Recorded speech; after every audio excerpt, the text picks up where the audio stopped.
Yo, everybody, what's up? What's up? Let me close this a little bit. Hey, everybody. Good morning, good afternoon, good evening. Kane, what's up, man? Was waiting for a video and we get live streaming instead. Yeah, I need to work on my farm accounts. I am migrating soon. So I want to, use this opportunity to push my farm accounts.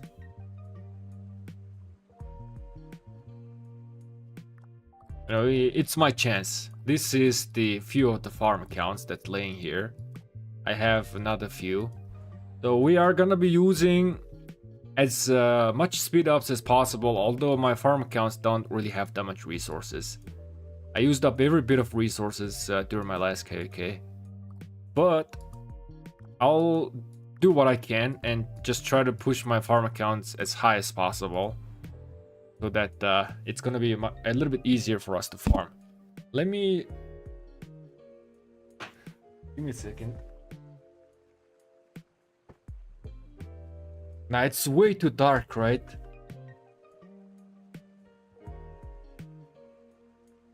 Maybe a little bit light.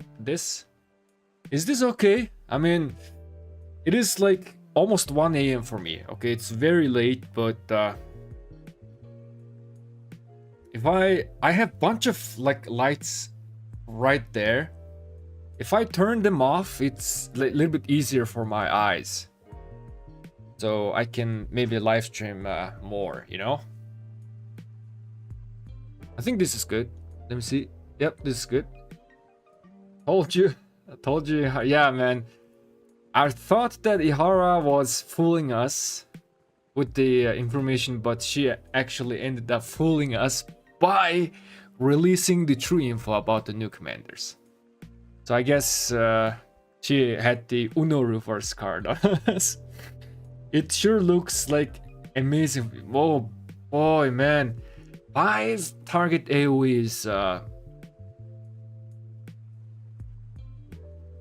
I don't know, man.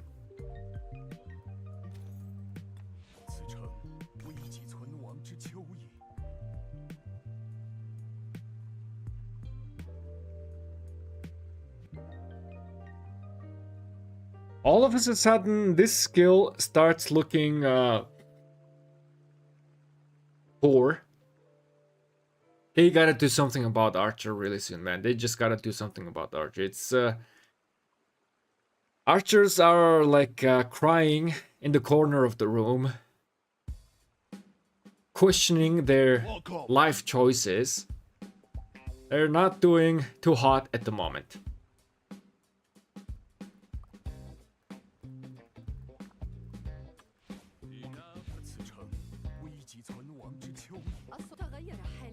She's like thinking, why am I even here? What am I doing? What are you guys gonna do with me?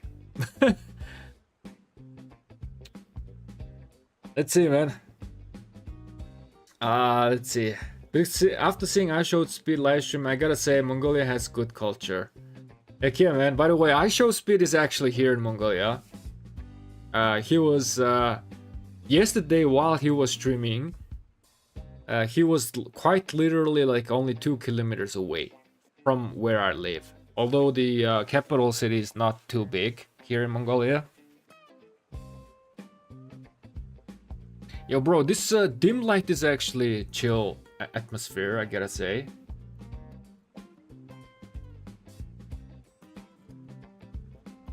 Drink water now. What's up, man? How do you run so many? It's hard, man. It's hard. But I am waiting for the day where my farm accounts are developed and they don't need much attention. In fact, I have like 2 super good farm accounts, which I'm gonna show you really soon. Marbley, what's up, man? Do you mind telling us where you are migrating to? I am going to 3251. And I'm gonna be migrating there, either it's gonna be tomorrow or day after tomorrow, I think. Imagine archers are gonna get a partner for Shajar next, please. we still haven't figured out like how to maximize this true damage. So far, this true damage, not good. It sucks. Okay. But maybe there's something that we're missing. I still think that there might be a thing that we might be missing. For example, like instead of building like for the equipment, I'm not sure. Okay, this is just a speculation. Like instead of building all this like archer health and everything, right? Like this leadership and everything. What if you need to build like stack all attack on true damage commander? Maybe. Where that is coming from is that here it says percentage is affected by troops attack. I have no idea how this works. Okay, behind the formula still, but maybe it's just a assumption. By the way, Fox, thank you so much for subscription and welcome. Looking very handsome in the dim light. Yeah, heck yeah, man. Actually, that's true. I knew it was 251. Yeah, man. All right, let's. Okay, so first, let's do this. First, let's go ahead and check out the skill of the commander. I'm sure by now you guys have already seen the skills. So let's first take a look into the Bai Chi. I think you say it Bai Chi instead of Bai Ki. So Bai Chi, deity of death. So he's a smite commander, 5 target AoE, 2400 damage factor. Each target has 30% chance to take 15% extra damage. I don't exactly know what this means. Does this mean like taking 15% extra damage for like the most likely the case, right, from the active skills and none other sources?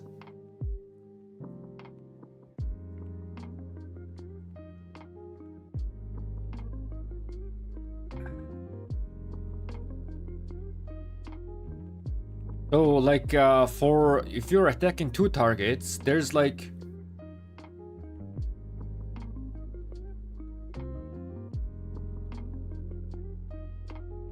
%.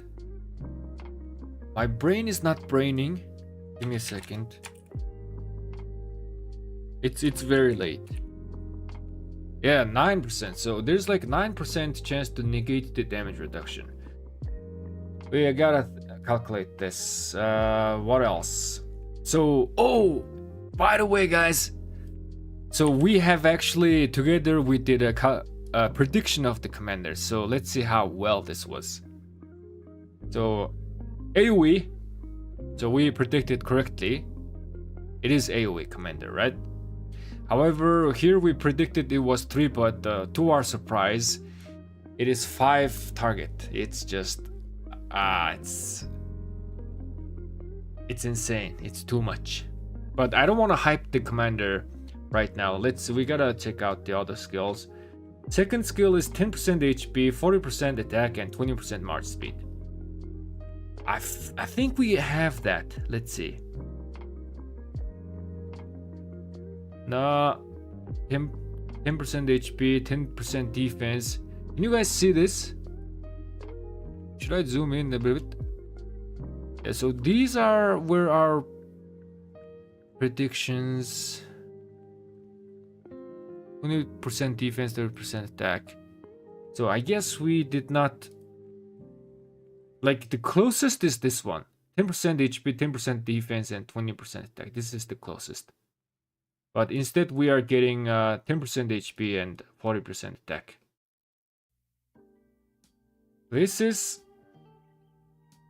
He's quite squishy commander, I gotta say. 20% march speed, we predicted 15%, so it was more than we predicted.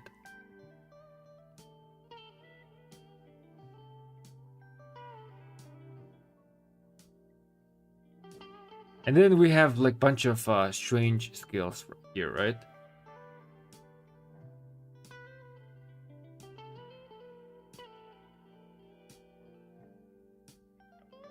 What if Liu Jie had more muscles? Oh, actually, yeah, man. Liu Jie and Bai Chi are looking a little bit similar. They have this goatee and they have this mustache.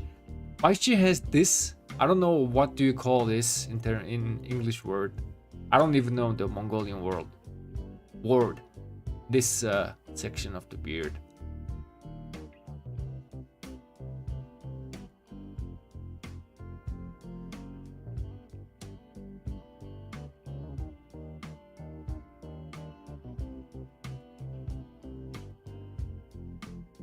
I don't understand the malice skill yet. So let's take a look into this skill right here. So this is 1, I guess 2, 3, 4, right? We gotta read that. If this commander is attacking another troop on the map, alright, their troop gains 10% stacks of malice effect whenever it uses an active skill. So this malice skill is, I think it's very similar to the effect of like Zhuge Liang's Marquis effect, right? So Marquis effect, whenever you cast a skill, you are gaining Marquis effect, right? And then also when you are expertise, when you are entering battle, you are gaining Marquis effect. So it's something like a similar fashion, from my understanding. And this. If the number of malice stacks is higher than the target's percentage of unit remaining,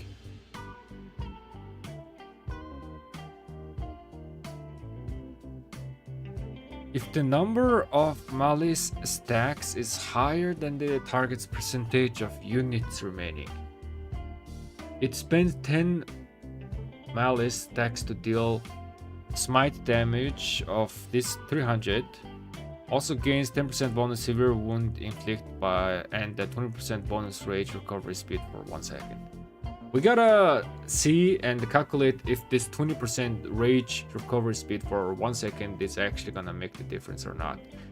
I'm gonna be making the mathematics video anyways, but for that it might take me a little bit time to actually understand this commander. What this means? So like if I have 10 stacks of malice and if enemy HP is like 10%, this effect is getting triggered. What does this mean? I told you second skill is attack health and march speed. I told you again it has rage gain. It's not Sensu Prime, but it's Janet. Yo, Miko, wait, do I have that?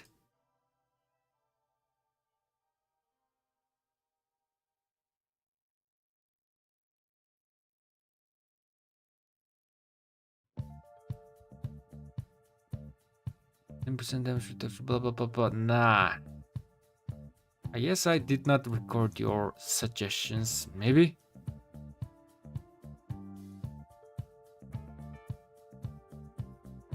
If the target is 50% troops, you gotta have 51 malice for that to work.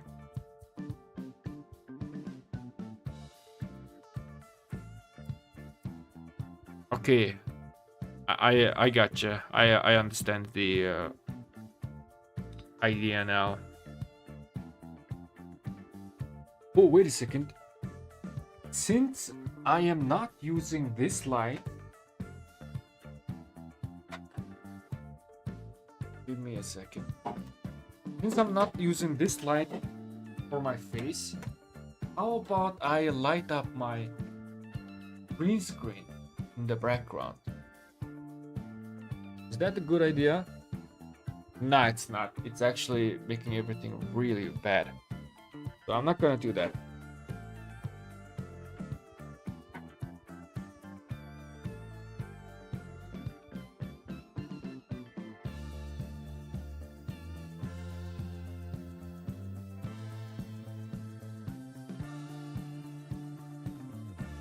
Guys, its AoE smite damage is already for us infantry gang. Malice looks like it could be very good if you attack low HP marches with bunch of stacks. You keep just firing 300 smite and causing 10% more saves. Oh yeah, you're right, because it only has 1 second cooldown, right? So it's gonna trigger every second and it can keep triggering every second. And it is only consuming it's consuming 10 malice stacks.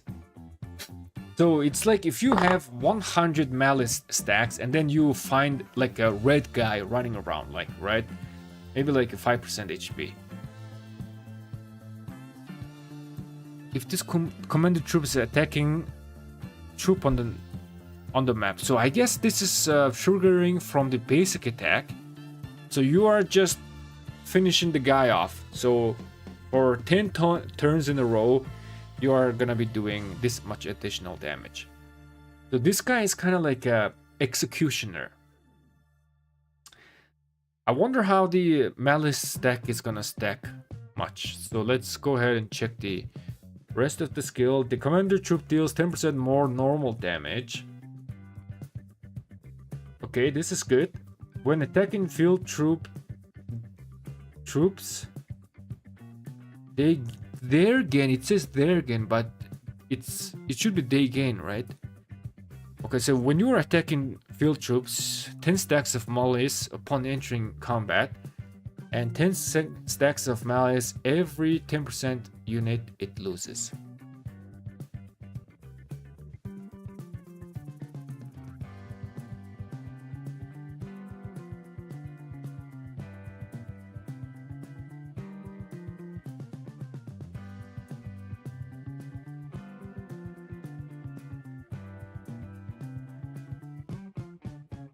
So, okay, so the malice stack is so when you enter combat, you gain 10 stacks. Does this reset? Oops, does this reset when you exit combat? Probably, right?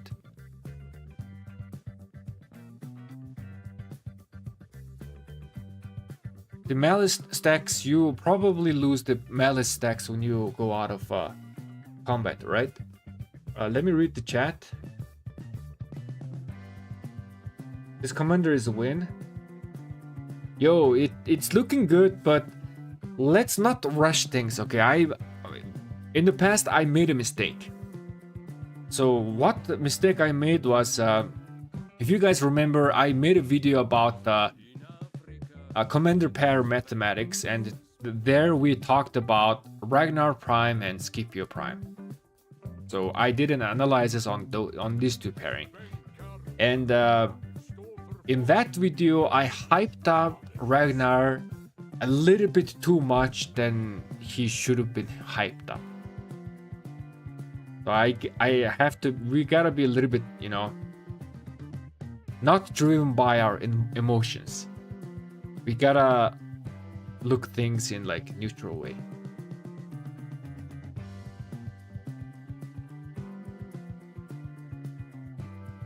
RFP cap mains.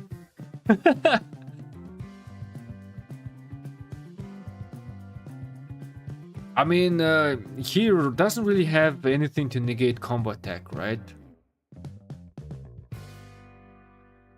Let's see. So where that confuses me is that if the malice is always higher than the target, that the skill is always on the every 2 seconds you are getting the 10% saves and 20 rage gain. Yeah, so if your HP is much higher than the target, I think you will, you know, the malice effect will start triggering every second, because it does have 1 second cooldown. 1 second cooldown is... So how...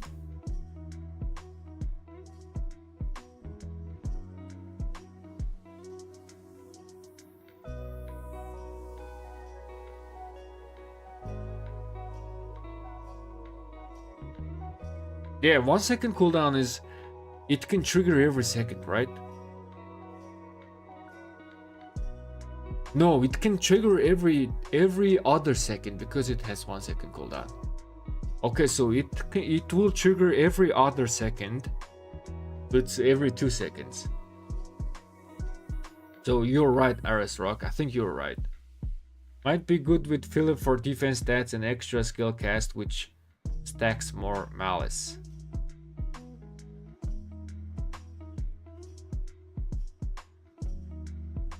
I don't think you get the malice by casting skill, right? Let me just check. So you gain 10 stacks upon entering combat. Okay, 10 stacks for every 10% unit it loses. Does that mean, you know, if I lose 10%, it's probably that's the case, right?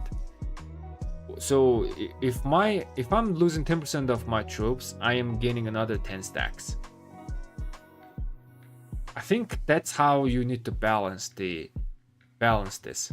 Otherwise, like in today's meta, when you are pulling back and forth and changing target, this is like you're not gonna be sticking on one target to wait for it to lose like 10% HP, right? Maybe yes, maybe not. This is my own HP, right? What do you guys think? Small marches will be obliterated with also bigger hospital bills because of this bonus.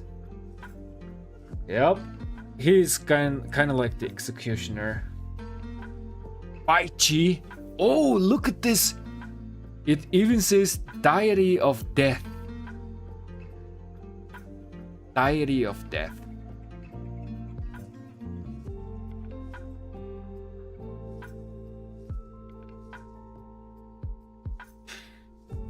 I think even in duels he will just become better longer the fight goes on. Could be. Is there a difference between field troops and troop on the map?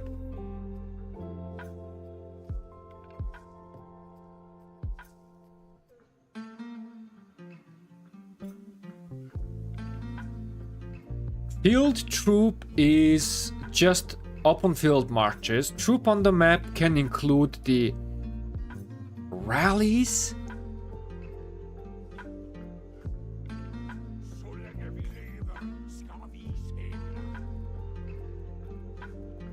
Where's Arturio?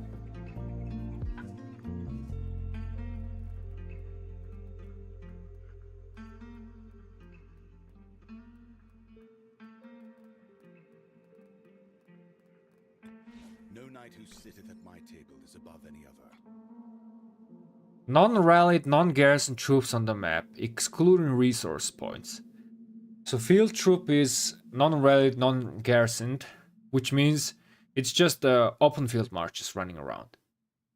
Troops on the map, I think it includes the rallies because it's on the map. Garrison is not on the map because it's in the garrison. So Accs have that, right? Yeah, if this commander is attacking troop on the map, yes.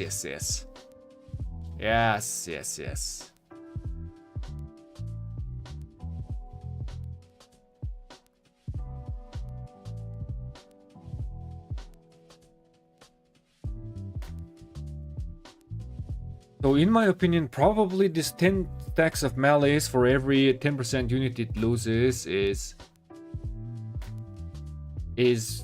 my own HP, my own 10%.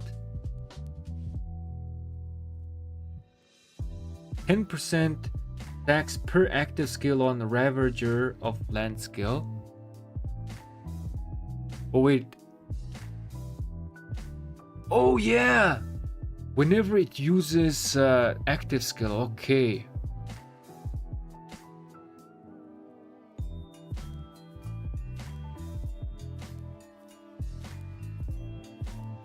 So basically what you need to do is not go out of combat and keep casting your skills and keep stacking up those stacks. So upon entering, you get 10. And then probably, most likely, the skill cycle is gonna be around 7 seconds, right? Gotta do that with William Wallace and Liu Che. Liu Che, it's gonna be a little bit faster, which means this commander is like asking to get paired with Liu Che. Because Liu Che does have a good rage engine. This guy is kind of like asking to get paired with Liu Che. Him primary and then Liu Che secondary. Because he wants to cast his skill faster and gain that stacks, right? I mean, he can probably work with William Wallace. As of now, I don't know which one is gonna be better, but like for like singular march, probably this guy and Liu Che is gonna be better for a single march on open field, because they both do AoE damage, right?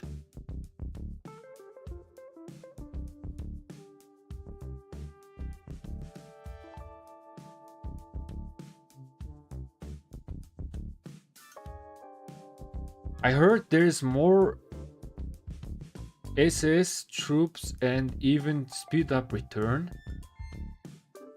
resources. Oh, you during the KUK, that's nice, man. Normal damage equals combo damage, yes. Normal damage equals combo damage and smite damage as well. This guy is gaining, yeah, this troop deals 10% more normal damage, right? So which means normal and smite damage. Bai Chi, good or very good? Let's finish reading the skills, but I also want to finish the chat as well. The expertise, weird. How would I have 400k report? Is it used for rallies of topic? Sorry.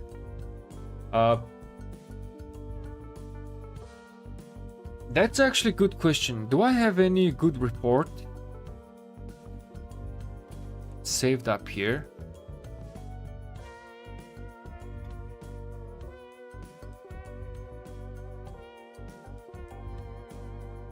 Yeah, even my siege march is not doing like 400k saves.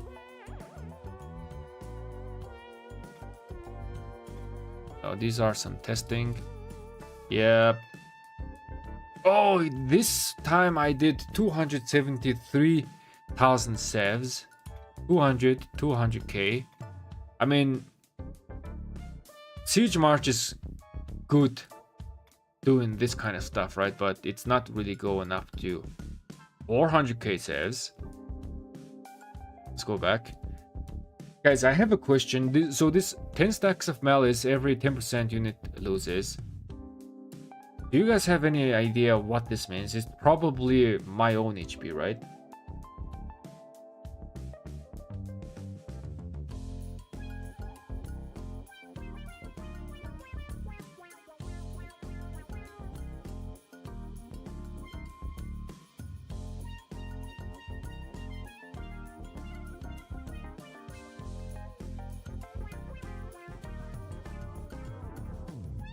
For Bai Chi and LCD pair, I think Greatest Glory is gonna be good.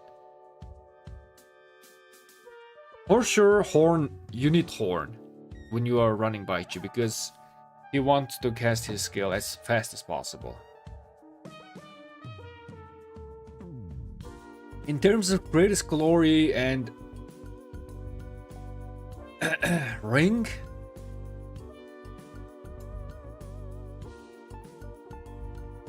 it's weird. It's weird. We also need to take a look into the pincer formation, you know, with this 10% smite damage, and I want to see the inscriptions.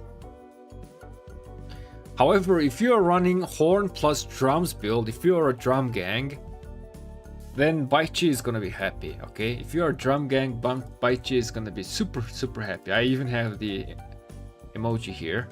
I even have the meme here.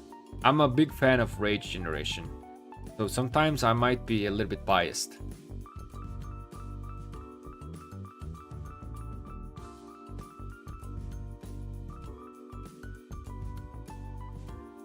So you need 10 million KP to activate 5% damage.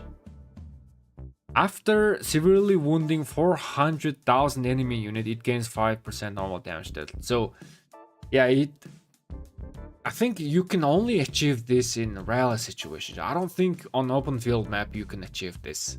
It's gonna be really hard.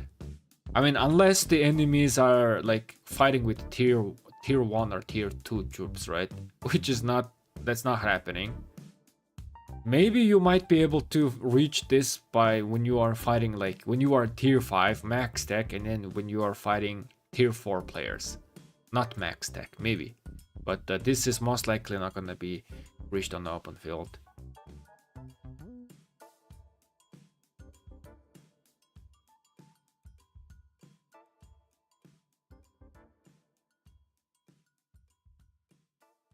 Flag planner for alliance leadership. Oh, that's also good stuff right there.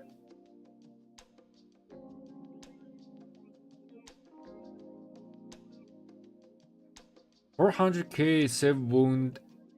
It's just favor from Baichi historical fight that slayed 400k enemies. Ah, favor. Oh, that's a nice addition. That is really nice addition. Yeah, so this is not really gonna affect on open field, right? I think, yeah, it's not gonna do anything much.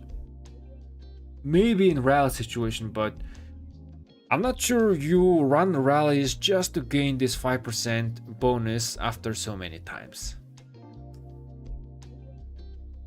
Gotta run some simulations.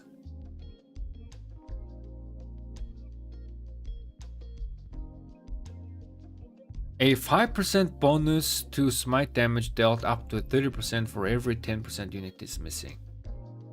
So when your HP is low,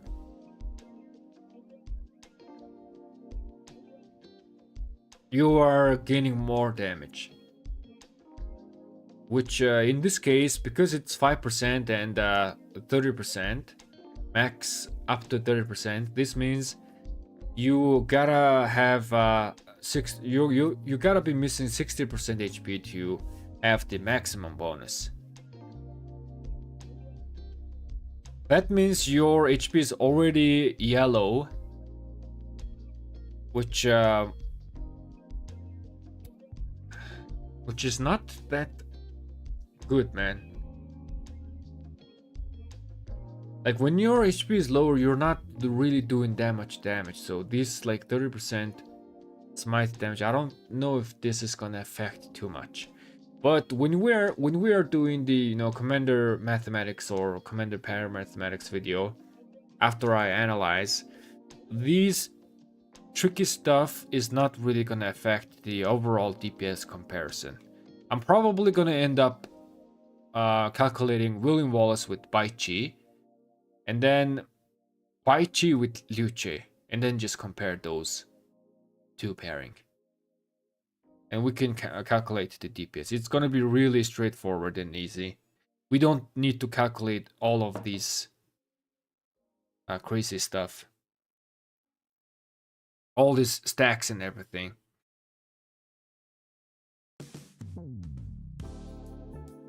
Heck, I don't think we need to even... Ah, wait, we might need to calculate this skill. Ah, man! Yo, I think Lilith is watching our videos, my guys. Do you know why? Do you know why? Because they are introducing all this weird, if it does that, it gains this much, and if does that, it gains this and that and that. They're introducing all these conditions in the order for me to, in order for it to make it harder for me to calculate the usual stuff, man. This is gonna mess up my calculation. It's a little bit. It's gonna be a little bit pain in the ass, man. It's gonna be headache. I can already tell how I can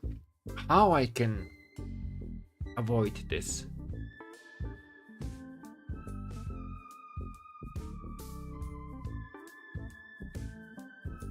Well, I'll think about it later. I can think about it later. And then expertise skill is okay too. So the first one is not gonna work on open field. Okay. When reduced to 50% HP remaining, it deals 60% more damage and take 30% less damage for 6 seconds. This is actually quite a nice addition. It's decent. Is it gonna be useful on open field? Depends. 60% more additional damage if you manage to cast your skill during this bonus, which means 60% you are getting this from here. And then because you are, you know, at 50%, you are gonna be gaining 25% bonus to smite damage more.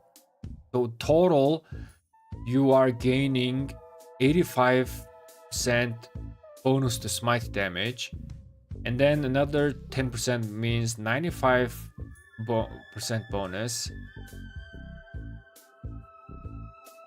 So you are basically have a potential to have a 95% bonus smite damage during this 6-second window. That's another freaking condition and stuff that it's gonna make it headache to calculate. Oh my god. Lilith is trying to shadow nerf me.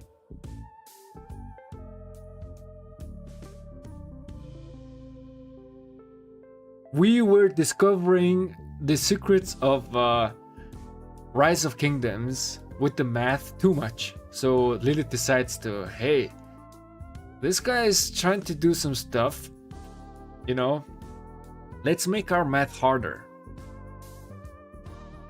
And I know for sure that Lilith hires the true mathematical genius guy. I know for sure.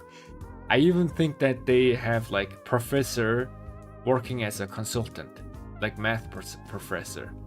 I have a feeling, because the more I do the math, the more like it's very intricately balanced.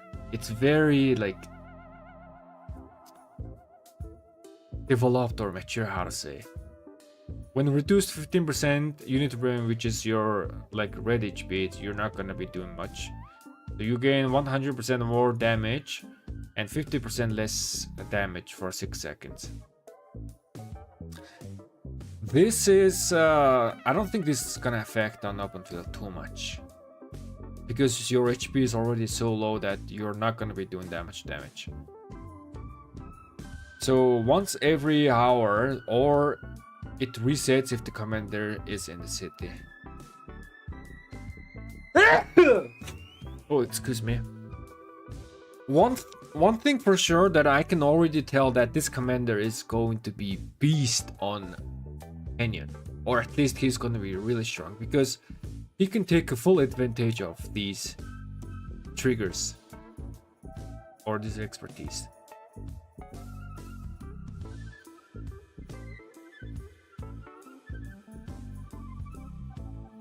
Does attacking increase smite damage? Yes, it does. There's 40% attacks that will increase. Oh my god, my allergy. I gotta blow my nose. I'll be right back. My nose is like full. BRB.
I'm back.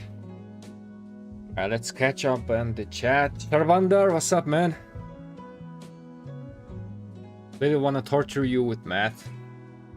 Commander is headache. How much math can you take? I cannot take that much, man. Hey, why is this? It's not focusing. Oh, there we go.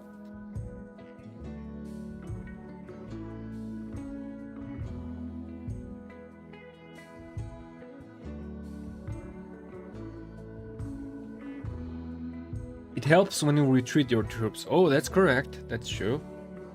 Reducing damage. Think about it as you do more damage as you drop lower, and basically tells you in yellow go back in city within a 5-second limit. The other skill is soft execute only if enemy HP is less from stacks. RG, that is actually really good way to simplify this. I agree with you. That's a really good way. Expertise is for Attila, but Smite 3 so. What do you think about LC, Alex? Baichi Philip, double Smite pair for 2 infantry marches. I think that's gonna work.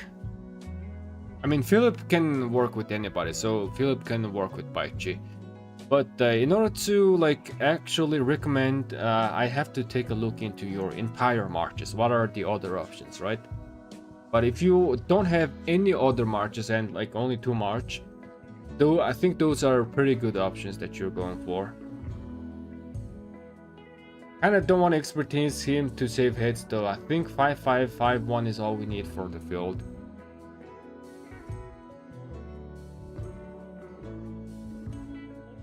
Yo, in my opinion, it's not even like 5-5-5-1. I think 2-5-1, like double 5, 5-5-1-1 is. I think it's best. The expertise thingy is just for like kind of like a premium thing, premium skill that you can unlock. But 5-5-1-1 is like perfectly fine, in my opinion. The Baichi, he is gaining the majority of the stuff here. The only thing to watch out here is we have to think about this, whether the 10% or this 20% is actually making a difference to shave off 1 second from our skill cycle. That's only thing that we need to consider. If this is like, if 20% is shaving off 1 second, then this becomes quite important to make it 5. But if 20% does make difference, and if 10% does not make difference at all, then this is not useful. I mean, you don't need to like try to gain 8% more civ woundeds for red HP targets, right? And then spend 200 golden heads for this skill. So that's the only thing, is this rage gain speed. Otherwise, I think 5-5-1-1 is like perfect. Which is, I'm happy, man. I don't have golden heads. I have none. So this could be a like really nice budget commander. Lucia needs to get expertise, but this commander, not so much, I think. If you expertise him, yes, he's gonna become a little bit more stronger. Abu Ahmad, what's up, man? Welcome back. Coca-Cola, hey, what's up? Welcome. Hello, Billy. Tell me I did not waste 690 on William Wallace.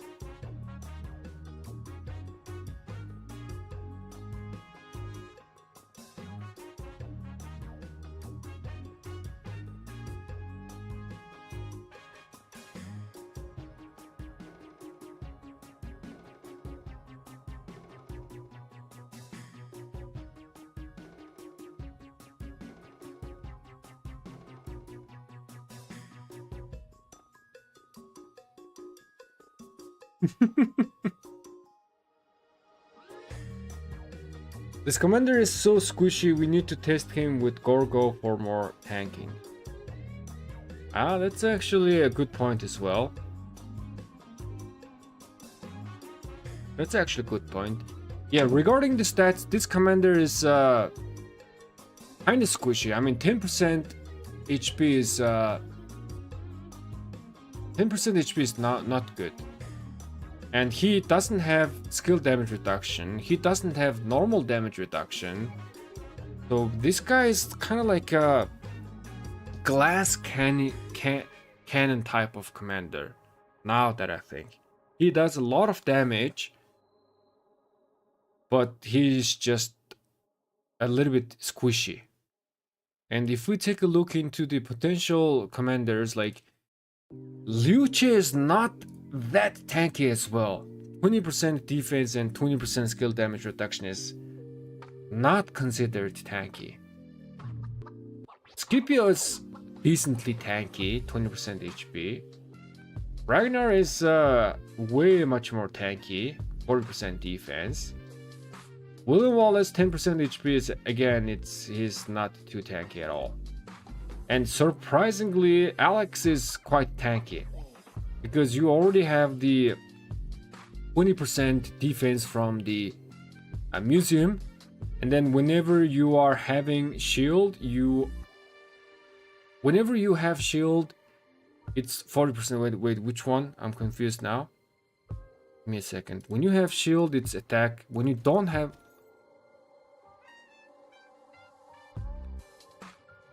Yeah, when you have shield, it's attack. When you don't have shield, it's defense, right?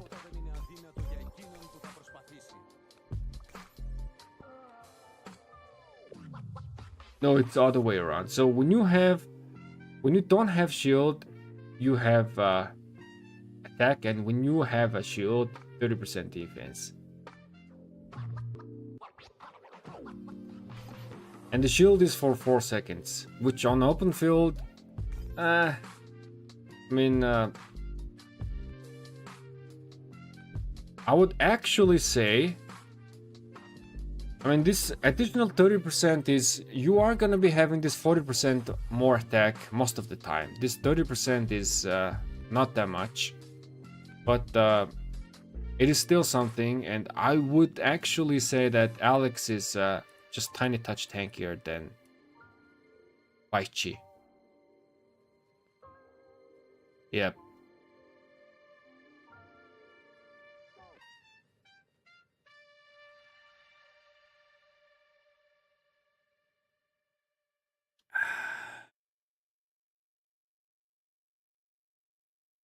It's the good looking man. Yo, Josh, what's up, man?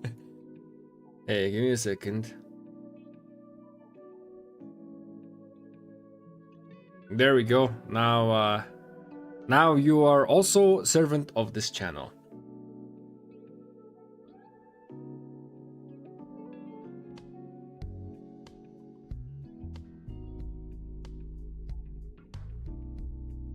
So glad I escaped William Wallace. Man, when William Wallace first came out, I was like, man, William Wallace, like, he's doing a single target damage, so, you know, single target damage is always not a good thing on open field, right? It's just always not a good thing. Unless it's like Alex is single target damage, but Alex is just being crazy thanks to Liu Che. Just because Liu Che expertise is triggering this, right? And the instant proc damage is really valuable on open field, but if your active skill is like single target, it's questionable on the field. And on my alliance chat, I was like, yo, I don't like William Wallace because he has a single target. I don't like that. And some people were like, no, William Wallace is so strong, blah blah blah. I mean, William Wallace is still strong, like in dueling, and also he's quite good in some scenarios. But ultimately, open field is all about AoE damage, right?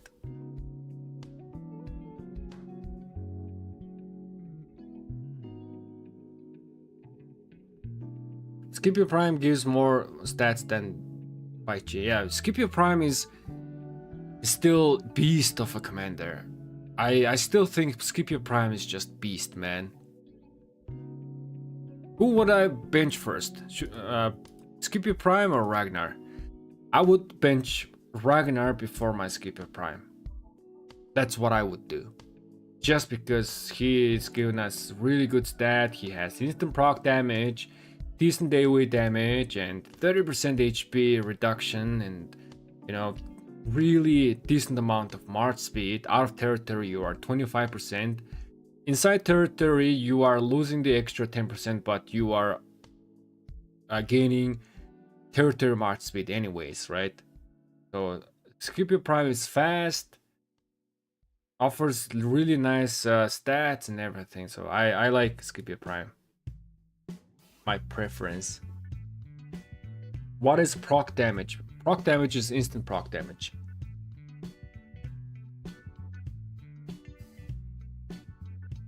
Him and Liu with Liu gonna be fire. Yeah, I think most likely the case he wants to get paired with Liu Che, right? Because he wants to cast his skill as often as possible. And it's AoE damage. 5 target AoE damage. Right? 2400 damage factor.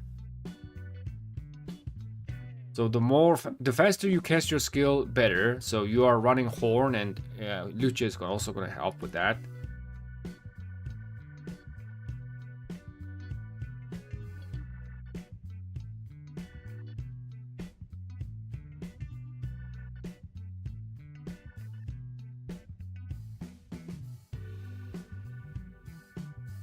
Any tips on how many farm accounts you should have by end of pre-season? So far I have 10, but I think I'm gonna lower the number to 8 since I have to migrate.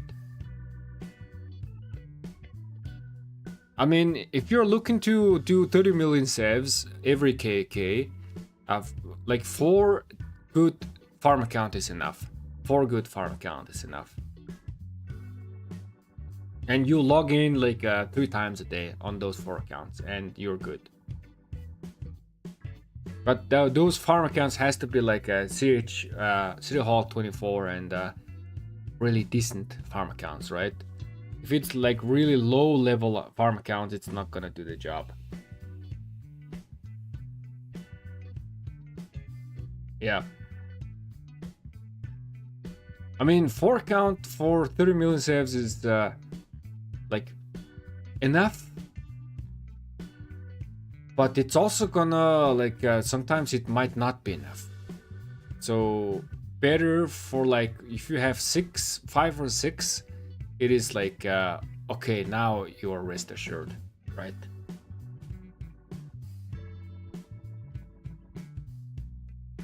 This guy seems Hua, but for infantry.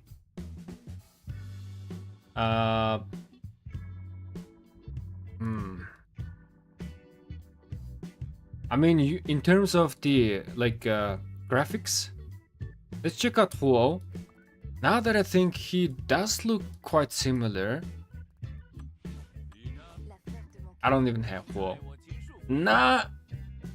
Do they look same? I mean, the color is like same. They have like this red and yellow and black. But Baichi is a little bit buff. Yeah, Baichi is a little bit buff. Bo is like much younger and lightweight.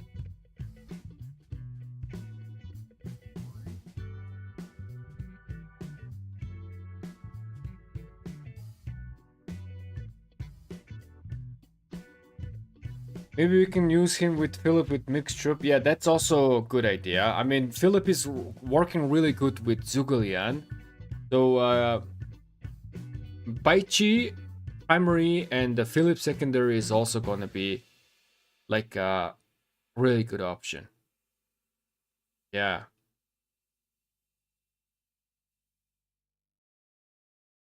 Bill, what's up? Hi, teacher.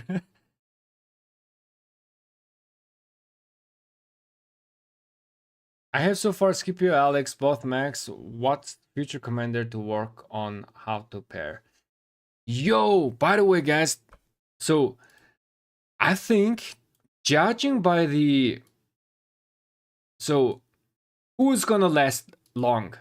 Who is gonna be better long-term investment? Is it Liu Che or Bai Chi? I already know the answer myself. I already know my opinion. But what do you think, guys?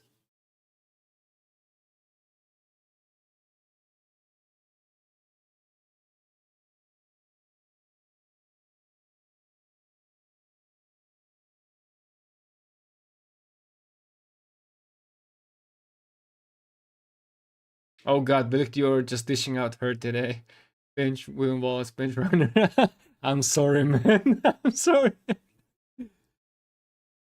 I mean, I have Ragnar myself. It's really hard to say that, you know, benching him. Oh, by the way, I have another, guys, another great news. So, with the introduction of Bai Chi, where's music? What happened? Oh, okay. So with the introduction of Bai Chi, I think running 3 infantry march on open field is an option now. So you're gonna run Ragnar and Scipio, and then Liu Che with Alex or Liu Che with Philip, and then if you have William Wallace, you can run William Wallace with Bai Chi. Or you can run Ragnar Scipio again, and then Bai Chi with Philip, and then Liu Che with William Wallace. William Wallace, Liu Che. If you have William Wallace. If you don't have William Wallace, Liu Che, Alex.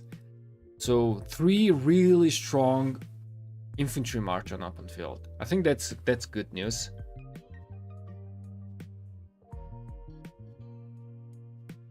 End of Wallace. I feel like on two infantry march options.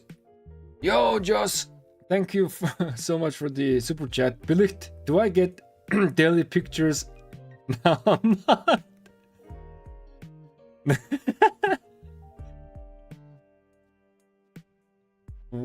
Daily picture of my beautiful face.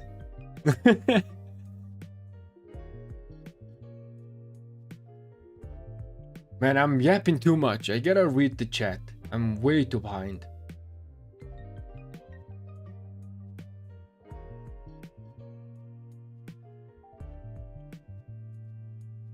Can we use Bai Chi with Ragnar or Scipio? Yes, you can. You can always pair them. Is it gonna be the best, absolute best, like synergize option? No, it's not. But you know they still work. Especially like Bai Chi with Ragnar or Bai Chi with Scipio. Ragnar and Scipio both offer quite a decent amount of tankiness, especially Ragnar.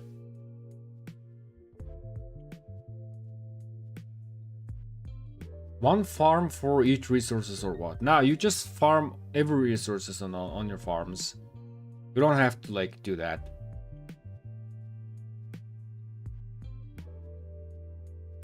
I like to farm all resources on all farms because gathering commanders specialize in different things. Yep, that's a really good point.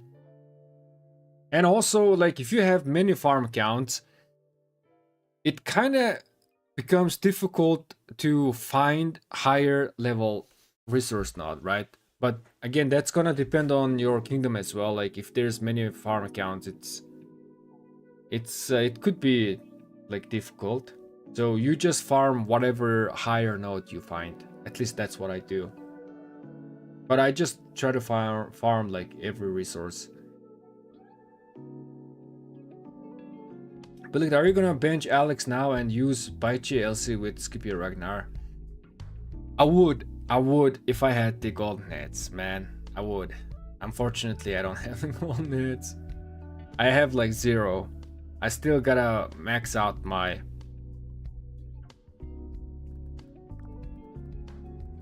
Gaja. So I'm missing just a tiny touch and only 1 point. I'm gonna max out my Gaja and then I will see what's gonna happen. I might get the Baichi at 5511, and then I might bench Alex and see which one is performing better. I still think Luce and Alex is really strong combination on open field. They're still really strong. But maybe Baichi is gonna perform better just because he have a 5 target AoE. Man, this is just...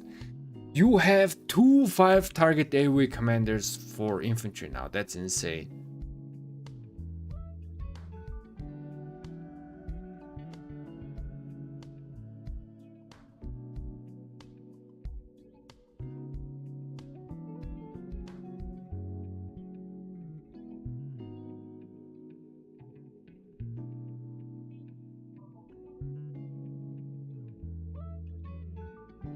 Oh my god, I did not even... Nah, bro. I'm only catching up with the chat right now. I'm just yapping way too much. So you guys are saying Luce is gonna be the long-term investment and Baichi is gonna be the lesser long-term investment. Which is, I think, that's the case as well. Now, if you see... I think, in my opinion, Baichi is quite similar to Ragnar. So what Ragnar is good at is Ragnar is good at doing damage. And the rest of the stuff is not that impressive. I mean, yes, he does have a decent stat and everything, but not too much impressive, right? He doesn't do much stuff besides doing a lot of damage. Baichi is like also does a lot of damage, but compared to Ragnar, he is like a little bit glass cannon, not canyon. So he's like a little bit glass cannon. Paired with Luce, Baichi, they're still gonna be a little bit squishy. And also, in my opinion, like right now you are pairing Luce with Alex, right? And Alex is giving you 30% movement speed. If you are pairing with the Philip, you are using that one troop trick to gain some movement speed. So in my opinion, in order to be relevant on open field, you might need to run the 10% march speed set bonus equipment combination. And that equipment combination is actually the squishiest set there. Let me go to my equipment calculation. And I have like so many sheets down here. Is it here?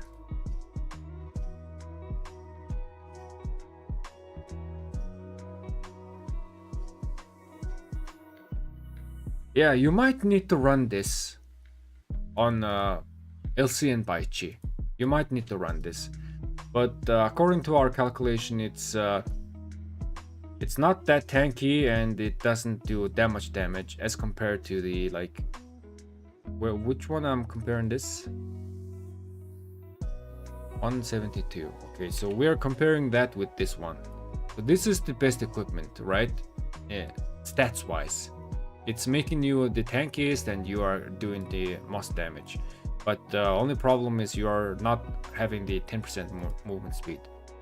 So this is...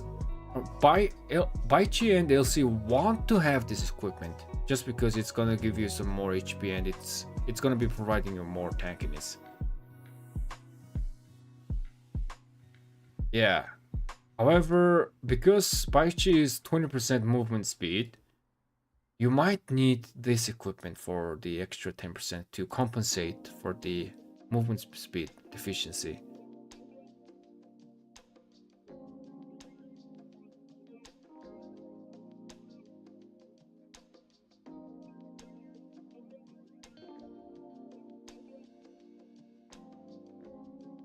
But we are going to calculate the exact equipments later on when we are doing the commander pair mathematics video.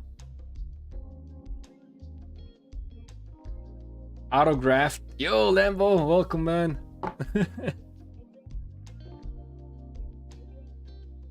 Man, I'm reading the chat way too slow. Let me see. Can I pair Baichi with Alex and Scipio with Liu Che?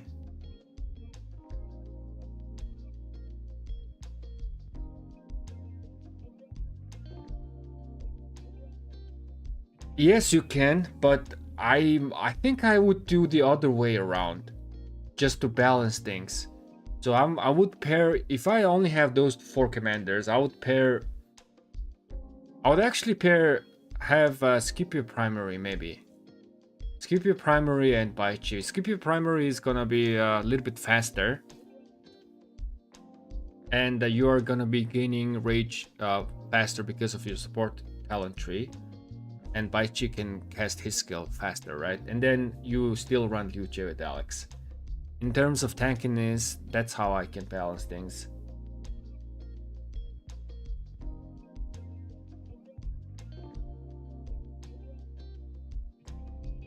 Five open field marches, 2 infantry, 2 archer, 1 cav. Oh man!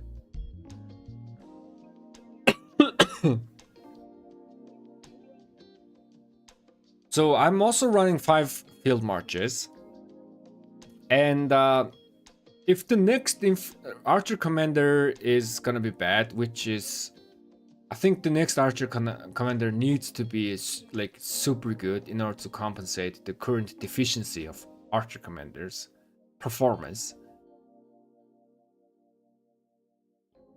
I might even bench my archer march. But it's just going to be way too much work. I don't think that's going to happen. I would need to make entire set for infantry march. And that's going to take a while.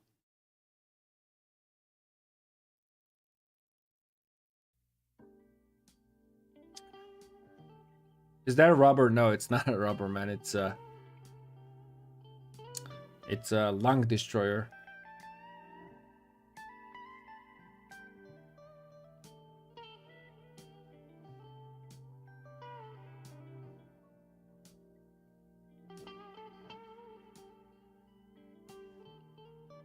Who should I work on next, LC or Baichi?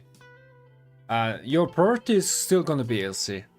I think LC is a better long-term investment. LC is just unmatched at the moment. He is one of the best long-term investment commander right now. So it's only 3 best long-term investment commander, in my opinion. If you invest them right now, they're gonna serve you 2-3 years, maybe even 4 years. And those are Liu Che, Philip, and Arthur. These 3 commanders are really long-term commanders. I still think that Liu Che is just gonna be here for a long time.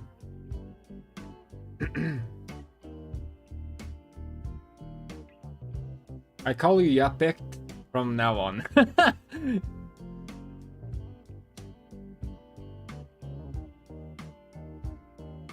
$565 spin tickets saved. Wheel should be fun. Lambo is ready for the spin action.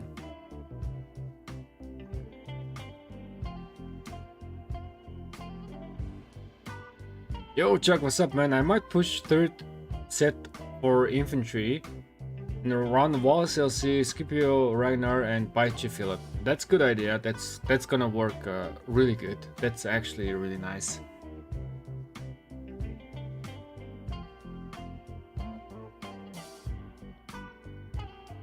Ho is similar to Baichi in the sense that they're both not so tanky. No instant proc, no debuff, but both do a lot of damage.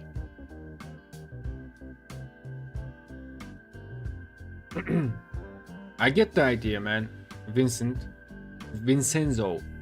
But Ho is surprisingly decently tanky. Actually, Ho is really tanky. Let me explain you why. Ho is really decently tanky. So if you have expertise, you are gaining 35% defense, right? And because the cavalry equipment is so well balanced in terms of HP and defense, you can pretty much assume that this 35% defense, 35% defense is equal to like 30 to 35% HP. So it's almost like 1-to-1 ratio. So Ho is surprisingly tanky. He's really tanky.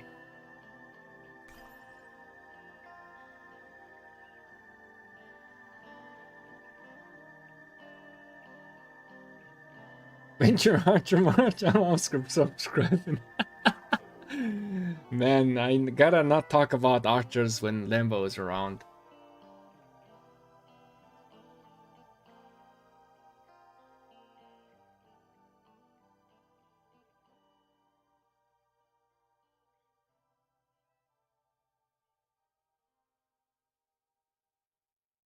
Paichi Philip sounds great because of the whenever it uses active skill, it gains a stack. Oh, wait a second.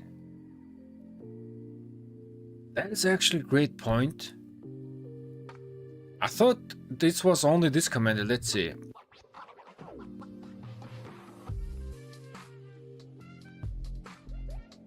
Their troop gains 10s of malice whenever it uses active skill. Oh my god! Okay.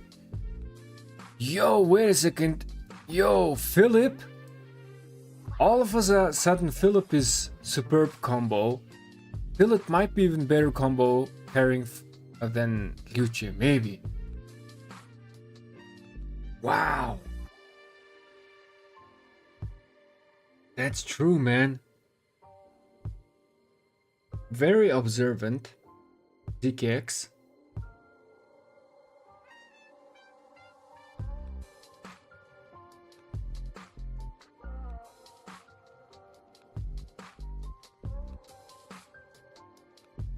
I thought William Wallace was OP and y'all killed him today. Yeah, William Wallace,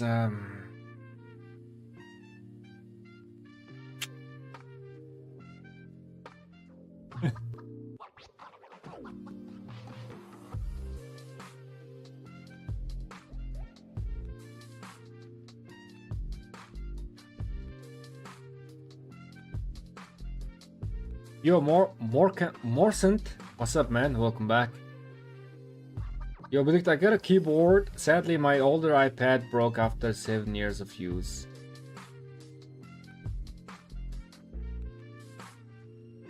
Ah, you're on PC, I see. I never got Tor, I run Nevsky Arthur. Yeah, Nevsky Arthur is really good. Good.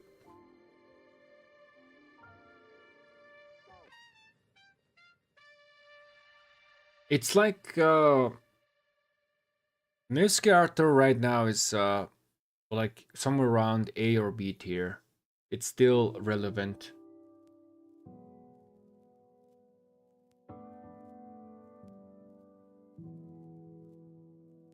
Have you seen the mini KVK edition?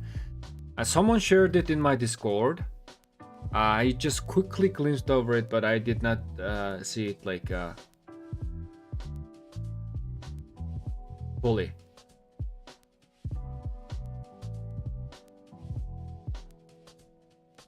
With 2 smite damage 3 commander, Philip and Arthur rage reduction is going to be kind of nuts. Oh, that's a good point, Chuck. That's a good point, man. Yeah, man. Rage reduction debuff is kind of getting strong these days. I wonder if that's gonna make horn and drum build even more relevant to counter that.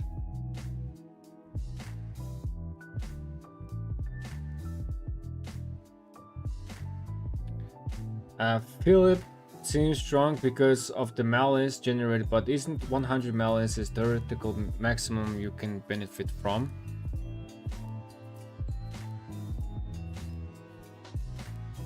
Yeah, that's true. But I think there's like no limit here, right? Like there's no, okay, you maximum you are getting this much stacks of malice. So the more malice you have, this effect is just gonna start triggering constantly the more malice you have. But there, I think there could be a like a balance there.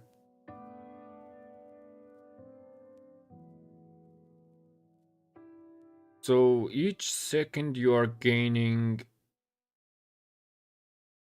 No, not each second. 10% enters.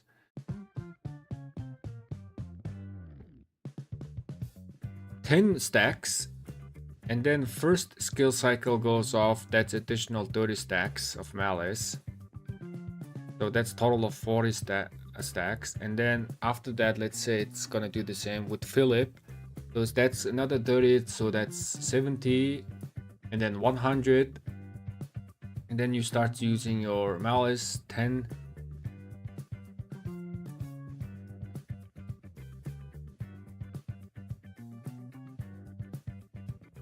Each skill cycle you are gaining around, let's say 30 malice stacks. But your skill cycle is the fastest is going to be 6 seconds. Let's say 6 seconds. I know it can be 5 seconds, but let's say 6 seconds. So theoretically, this can trigger like on CD, on cooldown, without any interruption. There could be a potential if you are running Baichi and Philip. That's just the basic math, quick math that I did.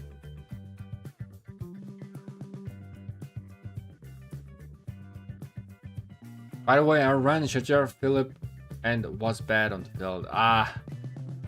Yeah, Shajar Philip doesn't sound too great.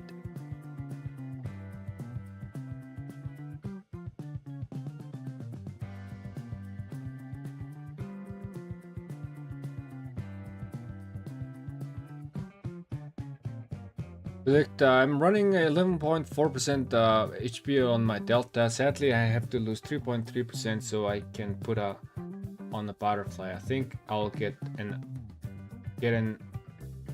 autark, so there's a free pressure. Yeah, I think that's why are you losing 3.3% though? Did you have like a 3.5% inscription? That's probably the case, right?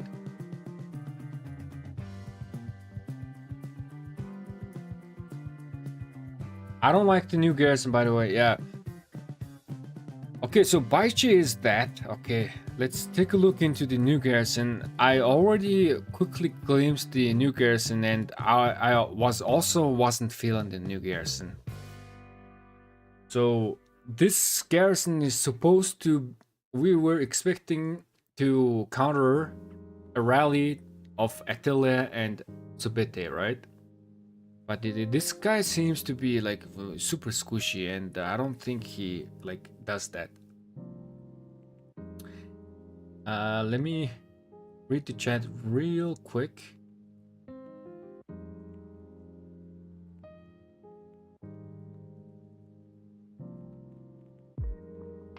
Hey, in your gem video, you did a major mistake. You calculated 6,000. You mean the Hunts for History event?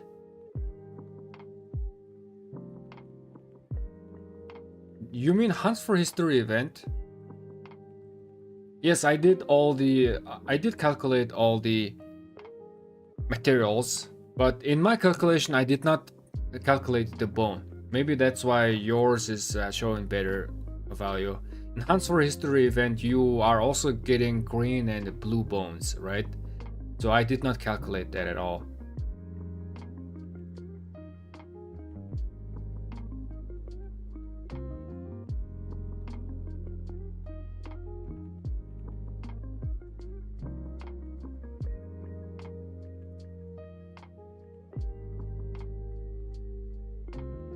Yeah, I don't think I made a mistake.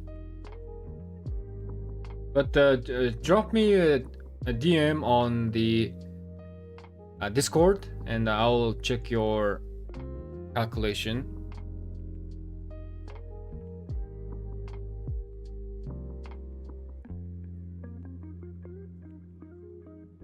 Just the other three? Let me see, man. Just drop me DM. So the value that I was getting was 5 level, right? For 14,000 gems. And I was getting like I think it was 2.2 legendary materials. Yeah, 2.2. Yeah, so the value should be around this. Hunts for history event, where's the data here?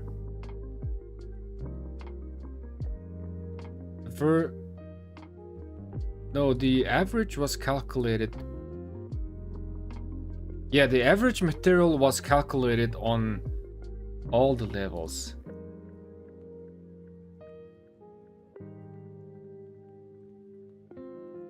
So,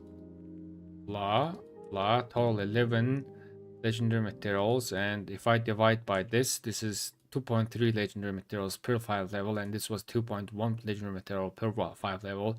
So per 5 level you are gaining around 2.2 legendary materials.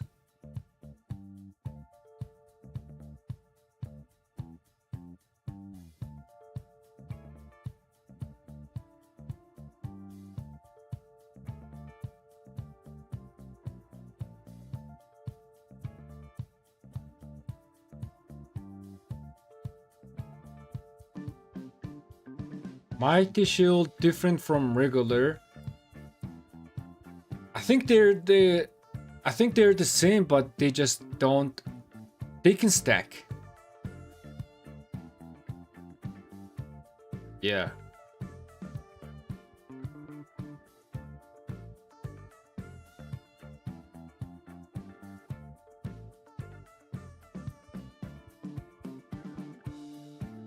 Can I make both Commander Paichi LC 5511 and run them on the field? Just to have this extra march. Yes, you can. By the way, Omega, you can do that. Lucia really wants to get the expertise, but yes, you can run them both 5511.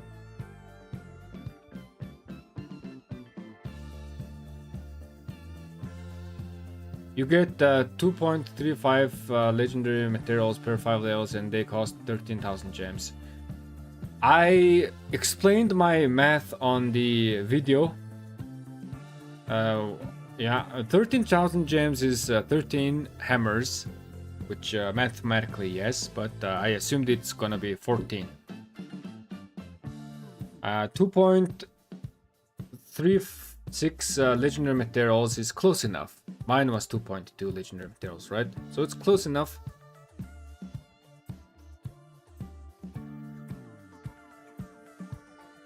I'm sorry, can you quickly summarize your hammer chat? How much gems to invest per cycle?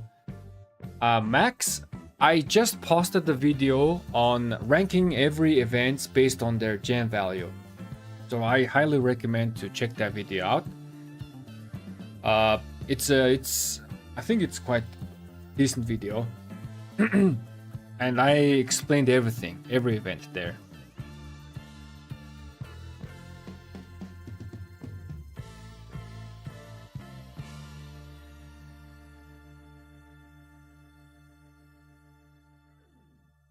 I'll go look. Thank you, man. It was posted like a few hours ago. Is Nevsky Jones still good? Like, what tier is it now? Nevsky Jones is still decent. I think it's like around like B tier. Just because Nevsky is really tanky and Joan is still really good on open field. I think it's B tier. A tier is like Arthur Joan. I would put Joan Arthur on A tier. But I just watched Chatsky's... Chatsky just dropped every tier list, right? Pairing. If you haven't watched that video, you can go ahead and watch that video. Chatsky just dropped that video.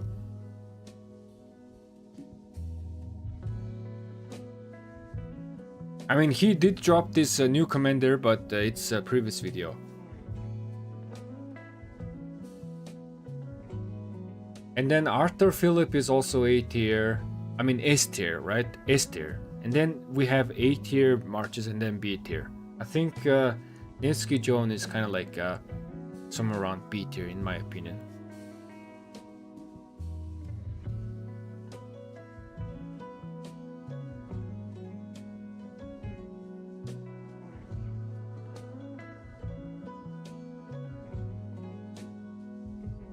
You know what sucks? I'm not trashing, but Chiz recommends getting every new commander. That's how I got William Wallace. See, the thing is, on average player, right? Average competitive player can max out 2 commanders a year around, because you are gaining like 5 golden heads every day. That's just average number, okay? You're not actually gaining 5 legendary golden heads, but on average you do that. And yearly you are gaining like 1,500 to 1,800 golden heads, right? And that is going to be enough to expertise 2 commander, maybe 2.5. So you have to really plan ahead and go for long-term investments.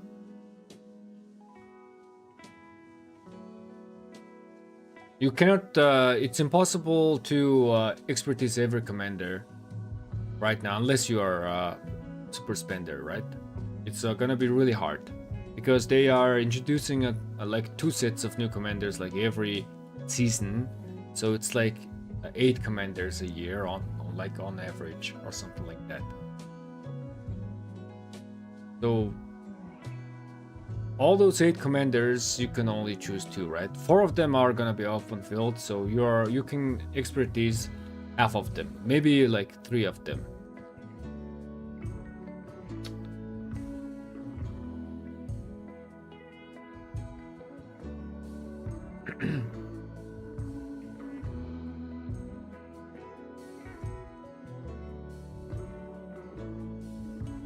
Okay, let's Candy Mikawa Bushi attack stack. Let's check out these skills here, man. I'm yapping again. Whenever this commander troop launches basic attack or counter attack, their infantry have 25% chance to gain this much buff. I don't think it stacks. I don't think it's gonna stack. But this skill, just by reading the description, when you are getting swarmed, it's just gonna trigger all the time, because it says basic attack or counter attack, right? So when this commander is garrisoning, when you are only 1 versus 1 with the rally, you are already doing 1 basic attack and 1 counter attack each turn. That means you are already having double 25% chance of triggering this. So that's like 50% chance to trigger this, right? But when you now starts to get swarmed, then you are gonna have more this 25% chances, thanks to the counterattack damage that you're doing. So this is, when you get swarmed, this buff is going to be active all the time. It's not gonna stack, but I think it's just gonna refresh the 4 seconds. So you are gonna be having this 30% attack buff all the time. When you are fighting only rally, I think the value is just gonna be like 15% attack, 1 versus 1. The active skill is like single target 2400 smite damage and reduces the defense by only 10% for 3 seconds. 10% is like, that's not much. And then you are gaining mighty shield of 600 damage factor. It's also not that much as well. You gain 10%, only 10% defense and 10% march speed. So this 10% march speed is not gonna be useful on Garrison, that's for sure. And it's because it's 10%, it's also kind of slower on open field. This 10% defense is a very low stat. Let's go here. If this commander is garrisoning, commander deals 10% more damage. Okay, so this is gonna buff every damage, but I think this is on a kind of like a lower side. If it was 20%, it would have been acceptable. Whenever the Garrison Commander deals smite damage, 25% chance to cleanse these poison debuffs. If the attack has multiple stacks, it cleanses one stack. Okay, not too powerful, it's just only cleansing one stack. It gains one stack of Toshio effect for 10 seconds. So whenever this commander deals smite damage, it gains this Toshio effect for 10 seconds, one stack. Each stack increases health of the Garrison commander troop by 5%. Toshio can stack up to 4 times, and its duration resets whenever you get another blah blah blah. For 10 seconds, okay. So you are in Garrison situation, you are gonna be getting this stacks up to 4 times, so that's 20% more infantry HP. But I still think this is very low stats, man. 10% defense and 10% defense, 20% HP, and then 15 to 30% attack.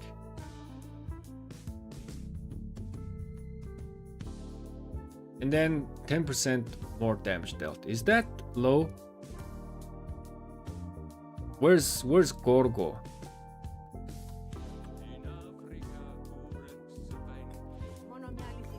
Gorgo does this much, and then he deals. She deals 10% extra normal damage, skill damage reduction, counter attack damage bonus, attack 40%, normal damage bonus 30%. This is a chance. Infantry HP 30. So you already have 70% stat here. Gorgo has a chance to deal smite damage. So Gorgo and this new commander Tokugawa is gonna synergize quite well. Normal damage bonus, damage absorb and shield, blah blah blah. Okay, so Gorgo is giving us 70% stat, 30% HP and 40% being attack. Let me go back. So 20% HP, 10% defense, that's 30%. And then maximum when you are getting swarmed, that's 30% more attack. So maximum Tokugawa is like 60% stat, which I guess it's okay. I guess it's okay. Let's see. Let's check out the fourth skill. If this commander is Garrison commander, whenever the troop Garrison receives a buff, it has 50% chance to gain mighty damage, absorb and shield. Okay, so I think this is synergizing with the Gorgo's first skill. So Gorgo is receiving buffs, right? Deals, this is considered buff, right? You deal more counter attack damage, blah blah blah.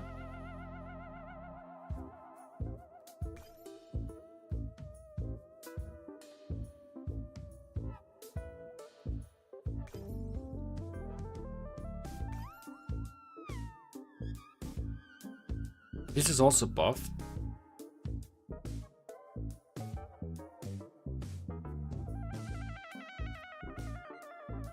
Man, that's a lot of mighty shield stacks for ya.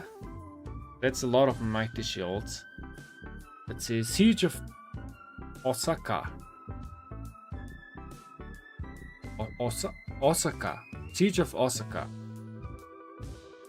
Whenever this troop commander launches basic attack or counter attack, 15% chance, 30% if shield is active. Okay. To deal smite damage after 3 enemy troops in fan.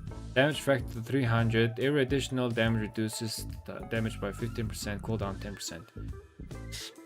So this instant proc damage is not much. It is this instant proc damage is here just to trigger this skill, just to help triggering this skill. So which means, okay, so Tokugawa is decent in stats. He is going to clean himself with debuffs quite often, because you do have you are doing instant proc smite damage here. That's going to help this.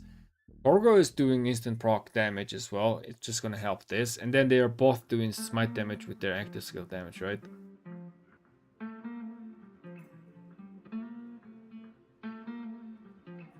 Maybe decent? I'm not sure Gorgo and Tokugawa can survive against Attila Subete. Not too sure with that. Okay, let me read the chat. I'm yapping a lot.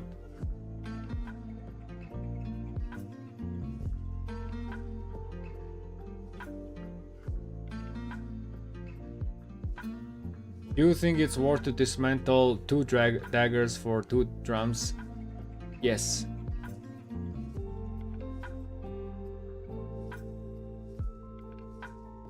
I dismantled my one dagger. I mean, yeah, it's I don't think there's use for daggers right now in this meta. It's very bold, yes, but I would just do it.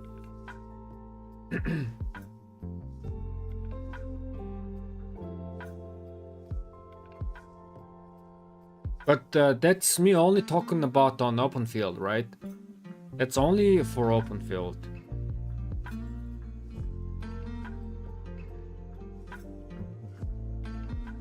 It could be crazy attacking when swarmed.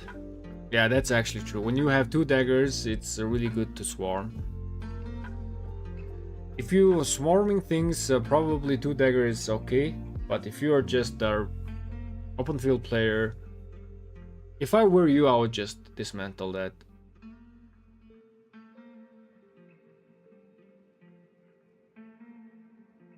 Assuming it stacks because it lasts for 4 seconds.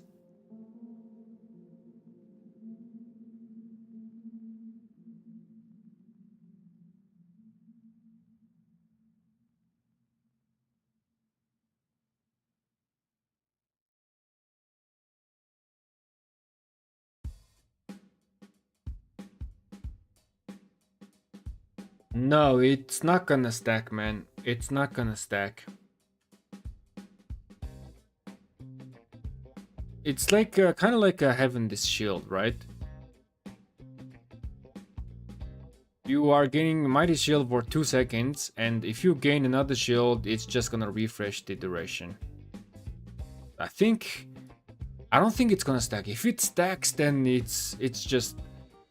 I think if it stacks, it's way too broken. 120% attack is... like, sounds scary. That is... with the diminishing return, that is almost like 40%. Straight up damage bonus. 40 to 50. It's crazy.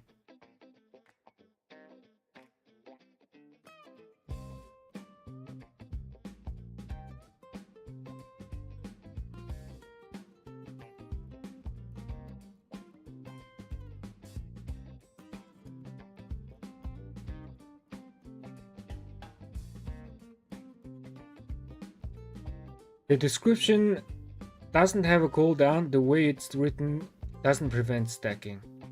No, it's yeah, it doesn't have a cooldown, so it can trigger every second. But when it triggers, it's only gonna just refresh the cooldown. That's what I'm thinking. Just like the shields, right?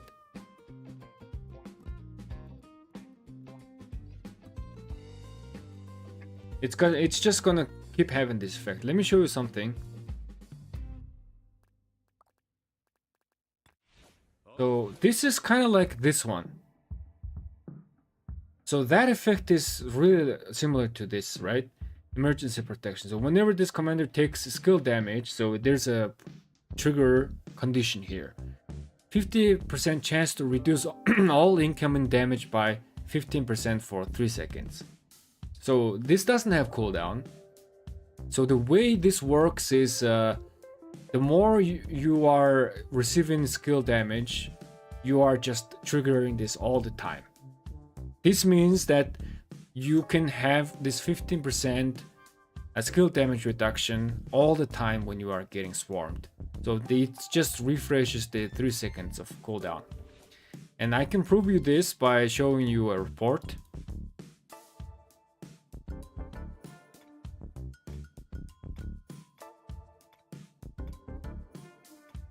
Let me just try to find, oh, here. Maybe this one? Yeah. Battle log. Oh no, it doesn't have, no, it expired. So why I'm saying that with certainty is, you know, in my Ark of Osiris, I was just playing with Wudzitian and Heracles, right? Wudzitian primary. And for my Wudzitian, I was using this talent, Ark of Osiris. And I wanted to test this. I wanted to see if I'm getting swarmed. I wanted to see if I'm having this 15% skill damage reduction all the time, which was the case. I had this skill damage reduction all the time when they started casting skills. So if you can see here, I was getting swarmed. And here I was also getting swarmed. And that took buffs. Nah, I cannot see that. So it was just refreshing the 3 seconds.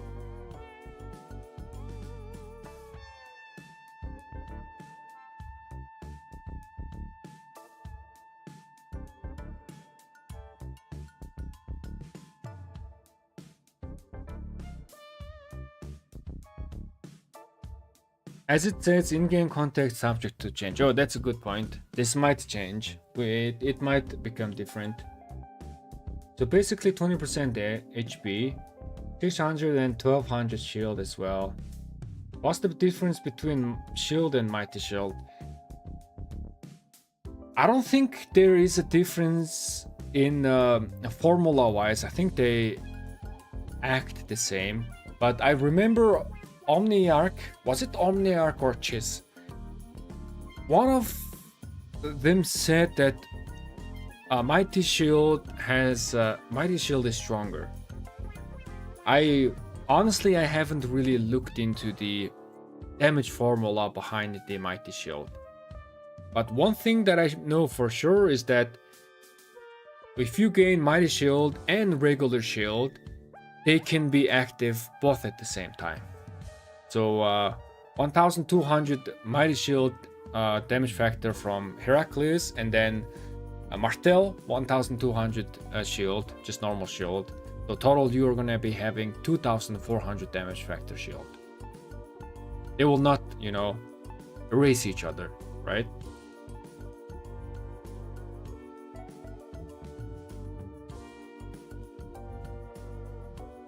Mighty Shield can stack? Is that true? I have no idea. That was the case. That's a new for me. Wait, Mighty Shield can stack? That's actually new for me.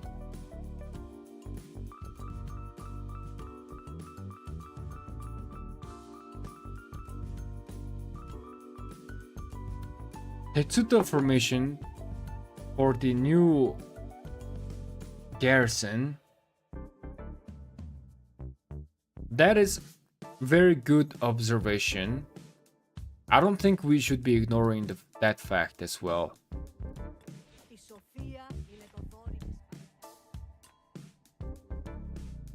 Yeah, takes 5% less damage while it has a shield.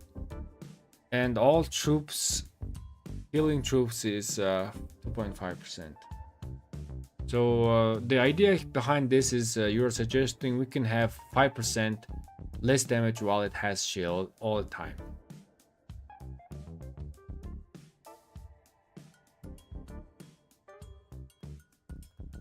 Or arch formation. If I were to choose between having 5% normal damage all the time on Gorgo and the new commander, right? Or 5% less damage taken all the time, I would actually choose 5% less damage all the time. Like, if you think about it, they are kind of the same, right? You are either doing 5% more damage or taking 5% less damage. But because there are many bonuses that's already giving the normal damage, the effectiveness of 5% is actually gonna diminish. And there's not so much bonuses that's giving us damage reduction, right? I mean, Gorgo does have like a skill damage reduction, but that 5% is also gonna affect the normal damage and combo damage as well. Maybe the Tetsudo is a way to go. Maybe.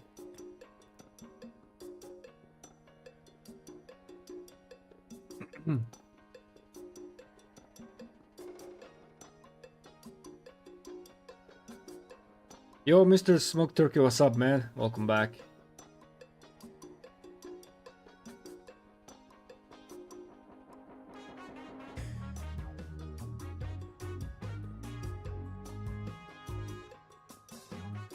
How does the shield work? Like, how much damage does it absorb? I unfortunately cannot really answer you that one with 100% certainty. I'm gonna write that down. Let me check. Give me a second.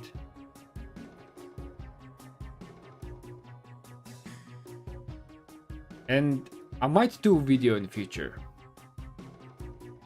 So far, I know for sure I know about the damage formula. Where's that? Yeah. So I know the damage formula and I know how to calculate the skill damage amount, and I also know how to calculate the heal amount. I know that. I've already studied, but I have never studied how the shield formula works.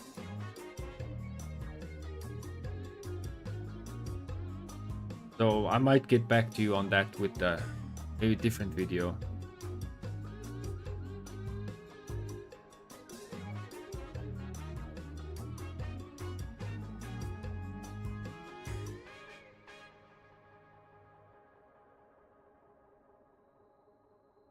See the special inscriptions. Oh, that's actually a good idea.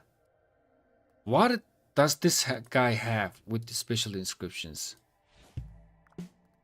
Never looked into the Tetsudo formation actually. So let's see. Irreproachable. Gains 3.5% boost to all shield and it creates all healing. Whenever this troop launches a basic attack, it has a 10% chance to increase strength of all shield and healing received within the 3 seconds by 7%. So this is also considered buff, right? And I think this is gonna synergize with the, what's the commander name? Yeah, Tokugawa. Tokugawa Ieyasu. Tokugawa Ieyasu. Okay, this has some synergy. Cautious. 5% boost to counterattack damage dealt. This is actually good. 5% boost to counterattack damage dealt. This is actually super good.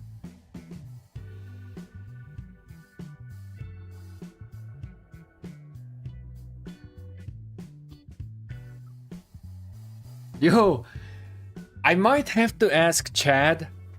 I have no armaments on Tetsudo, right? I might have to ask Chad. So, Arch is better Garrison armament, right? Formation right now.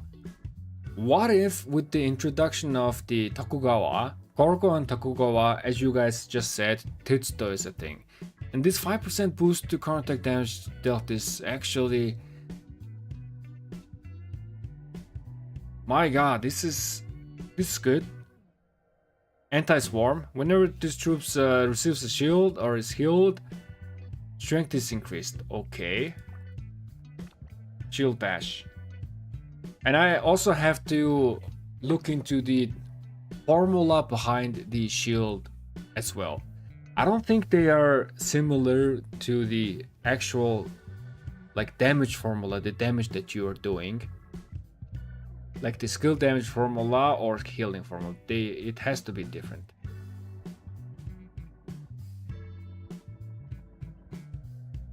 Let's see, shield bash increases skill damage resistance of the wielder by 5%. This is really good as well. It's not gonna work against Attila Subete because it's skill damage resistance, but it's also regardless good. Healing received, blah blah blah. Okay. Rock solid. These troops gains 7% boost to all healing and receives 10% boost to all shields. Okay, so that is a lot of boost to shield. That is a lot of boost to shield. 3.5% boost to normal damage. Skill damage resistance. Okay, this is really good for Garrison as well. Fearless 8% boost to normal damage.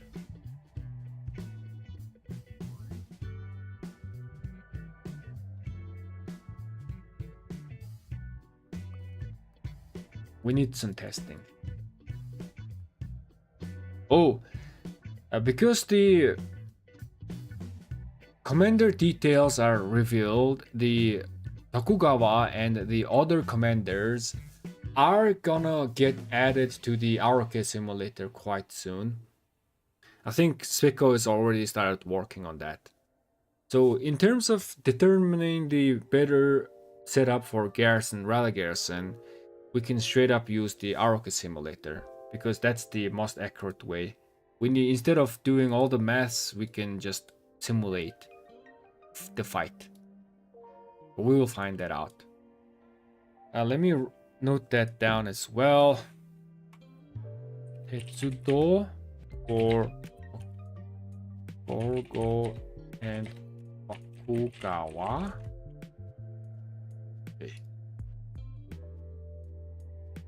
Ryo, what's up, man? Isn't it super late for you? Like, yeah, it's past 2 a.m.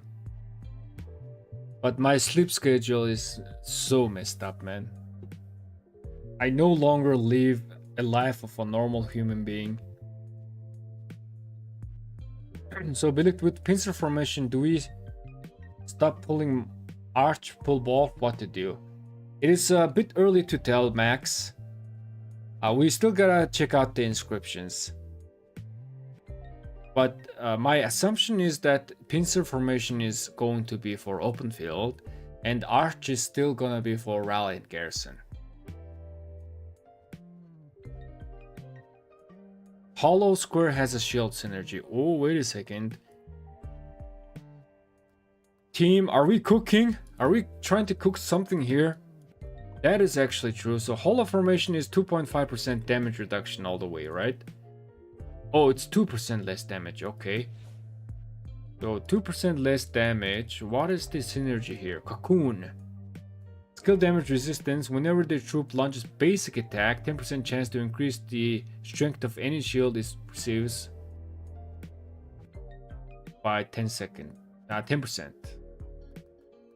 Not too impressive. Not too impressive. This skill damage resistance is good, but against Attila Subete it's not gonna work. Let's see. The wielder gains 5% boost to all shield it creates. Their troop takes 10% less skill damage while it has a shield. Okay, this is also okay, but not synergizing against Attila Subete. Let's see. Crown. The wielder troop gains 5% boost to all shield it creates. Okay, another shield boost. If the troop has a shield, it deals 3% more damage. If their troop doesn't have a shield, it instead deals 2% more damage. Okay, alright. It's a little bit bonus. Not too crazy. Increases damage resistance of the wielder by 5%. Okay, so this is straight up damage resistance. Note that this resistance is actually equivalent to boost. So it's a direct like a multiplier or divider of the incoming damage. But like I said, we might need to take a look into the formula behind the shield, which I haven't studied it yet. The shield is actually might be weaker than the damage, right? So here it says 600 damage factor of shield, right? So 600 damage factor of shield might be weaker than 600 damage factor of like skill damage, but it might be not. I'm not too sure.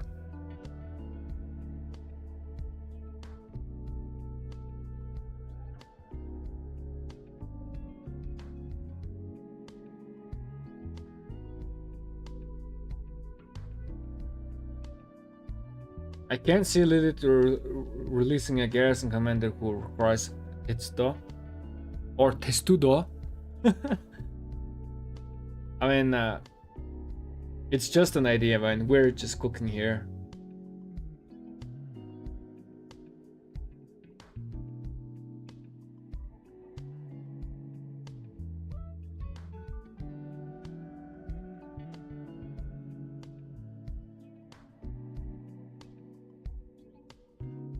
Or aim for you, I should sleep soon. Oh, Arblade, yeah, you should, man. I no longer live the life of normal human being, every ROK player. Oh, that's so true, man.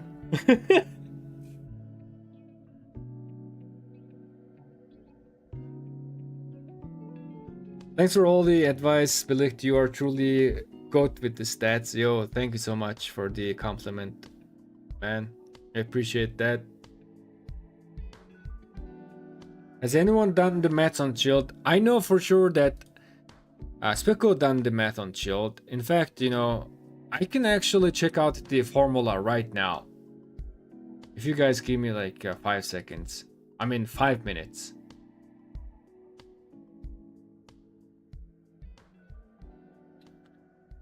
Okay, sim formula, let me see.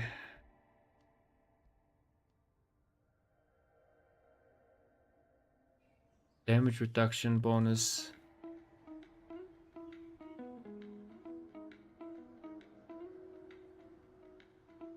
Base healing. Give me a second, guys.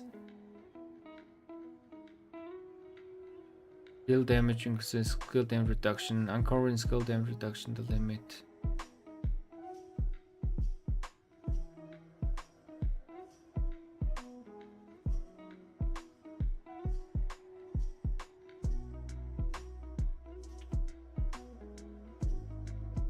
I found the formula.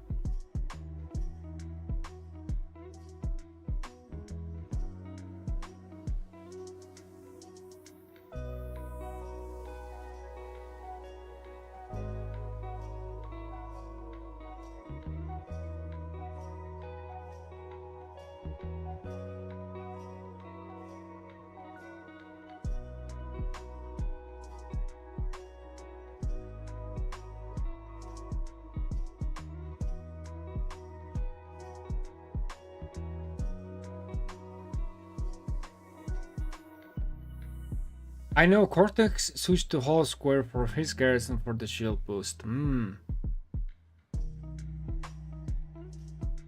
Archer is in bad position at the moment. They need strong commanders. Yeah, archers are again crying in the corner of the living room, left out for a couple of months. Probably they're going crazy, man. Lily, please do it. I'm really interested. Okay.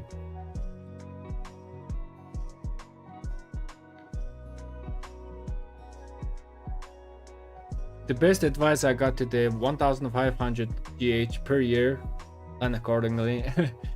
Hold on, let me actually check. 365 plus 5. Yeah, it's 1,500 to 1,800 actually. So you are gaining a little bit more than that. But for this, like, you gotta be doing all the events, right? You don't have to necessarily have to be getting all the 20 golden head events, but you're just gonna have to be active, do the Arc of Osiris, do the unranked. What's the event called? During the weekend event. What the heck? I don't even remember the event. My brain is not braining. So Pericle shield testing, shield factor 400. 2000.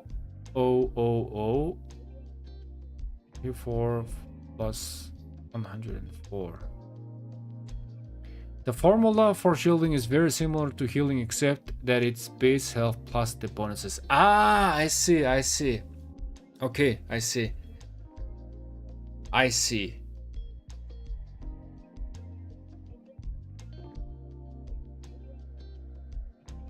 So this is the shield amount formula right here. So now you have iconic health plus bonuses. The green number.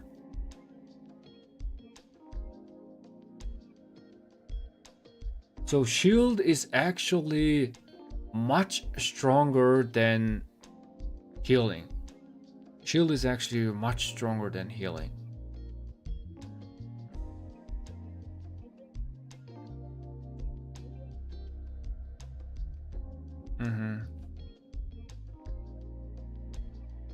Give me a second. Where was I calculating? Where was that?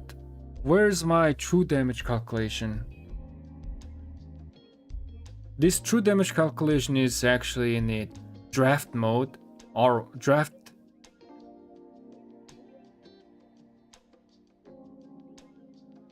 It's a draft. I haven't finished this. I'm trying to find the true damage. I have just so many sheets down here. Where's that?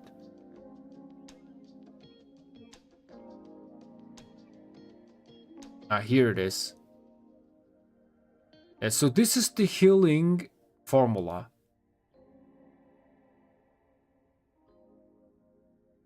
Let me put that here as well. So I started the healing.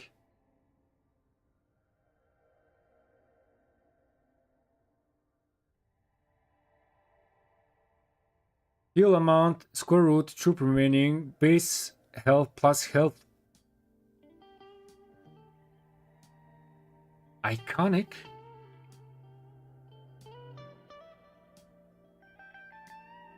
And the final heal amount is healing increase percentage plus heal amount. Okay, so this second one is just the healing increase percentage. So the base formula is the first one. So as we can see, this is heal amount. The only difference here and this one, which is I don't think you guys, I hope you guys can see.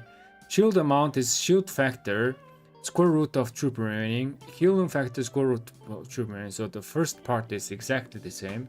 The only difference is the second part. In healing, you are only considering the base health, but in shield amount, you are considering the bonuses as well. The green amount. We do have an example here.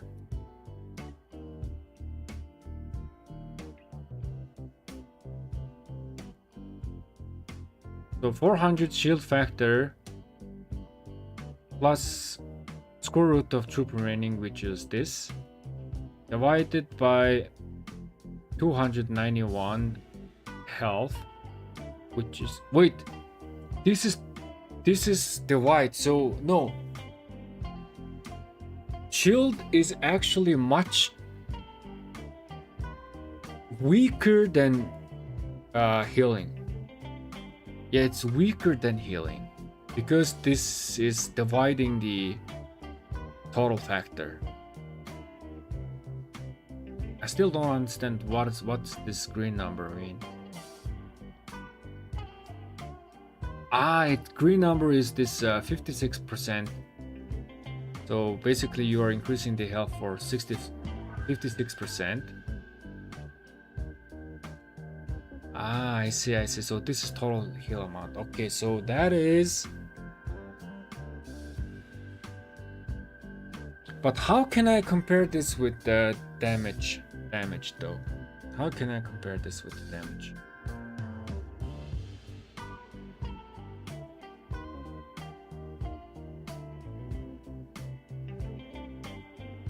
Skill damage is calculated by white damage. White damage multiplied by skill damage factor divided by 200 damage factor. No, if it's white damage, then it's gonna be 400 damage factor. So, is there a link between these?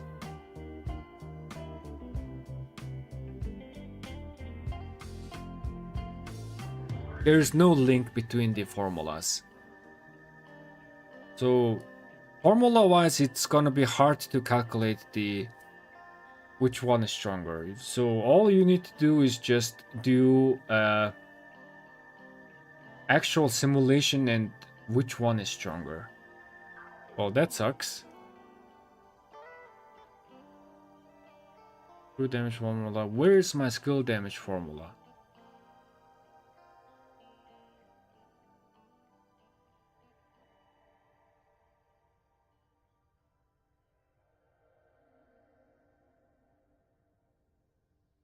Skill damage factor.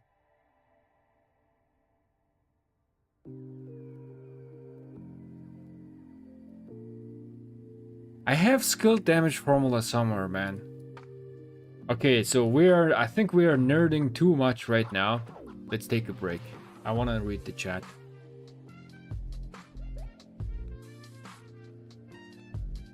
I think I can do a video where I'm like damage formula explained. So there I can talk about damage formula, healing formula, shielding formula, and skill damage calculation formula. So these four formula that I can talk.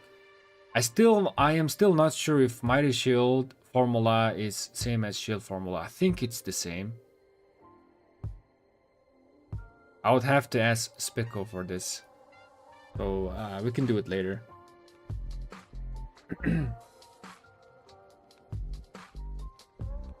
Let me read the chat, man.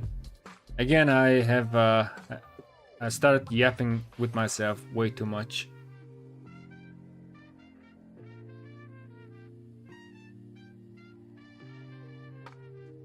I'm benching Sargon, William, and possibly Ragnar. World of Pain. Yeah, Ragnar is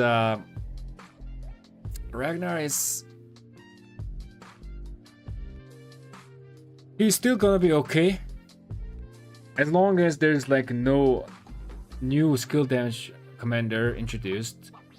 I feel like if there's like new skill damage infantry commander gets introduced, Ragnar might be in danger. But some people also might prefer Ragnar with the new skill damage commander, right? And just bench Scipio. But in my preference, I just prefer Scipio over Ragnar. That's just my own preference.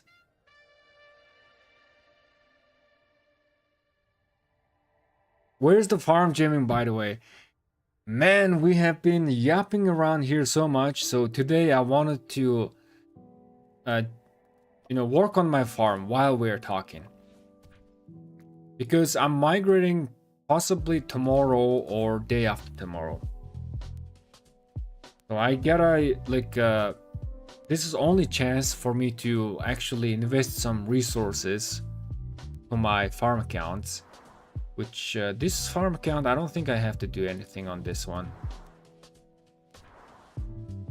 Yeah, this farm account is already CH25, so there's nothing that I need to speed up and jam.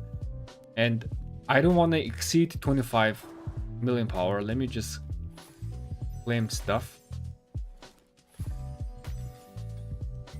I haven't logged into my farm accounts in 2 days. I know I've been slacking, but again, I am migrating, so I haven't been much too active on my farm accounts. I have an excuse. I've been working on some videos.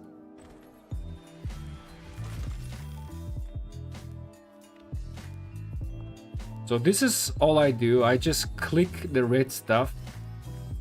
Everything there is. Just claim, claim. What else do I have? Claim, claim. Nothing there. Claim, claim, claim. Claim the alliance resource. Claim few chests if there's any. Donate some for alliance credits. Just in case in future. For passports. And then just send out some resources.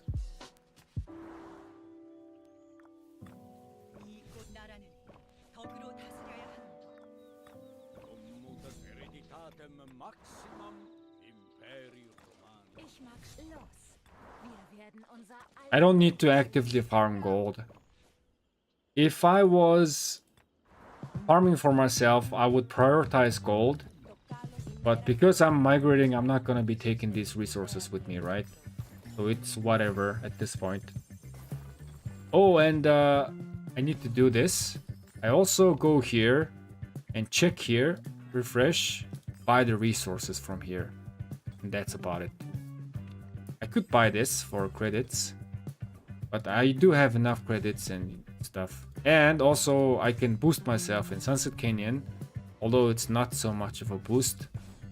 This is giving me some speed ups and tokens and also heroes, so I just do this. Yeah, not so much point. It's alright. It's way faster to do like this instead of go here and then challenge, right? It's just faster way. And then claim that. Any mail, claim each. Yep, there is few stuff. And that's about it. We're done on this farm. I'm not even gonna use bonuses. This account of mine is also CH25, so I have 3 CH25 accounts.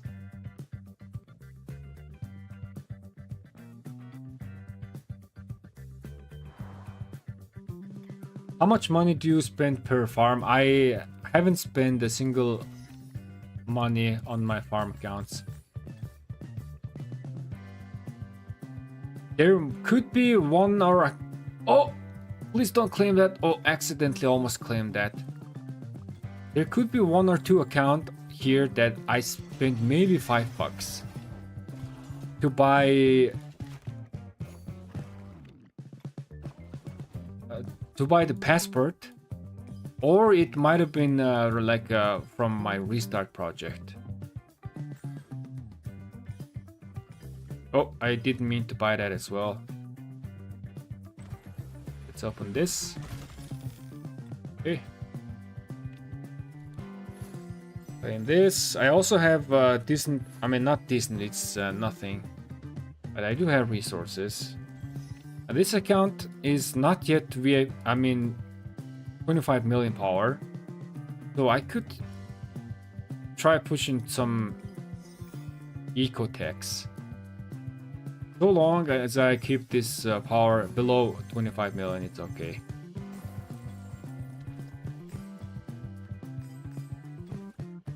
So there's another CH25 account, which is we're gonna be doing the next. And then all the non-CH25 accounts, we are gonna be gemming and using up some speed ups to build some stuff. Gotta send some resources as well.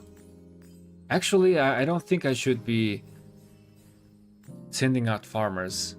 I might need to send some resources here or here, because they are CH23, right? These 24 accounts, these 2 of farm account is the perfect, developed, mature farm account. Everything is maxed out on these accounts. Like all the buildings are maxed out. The economic tech is maxed out, and I no longer train troops. I don't have to because it's CH24. Now all I do is send out farmers. And those accounts are yielding me the most.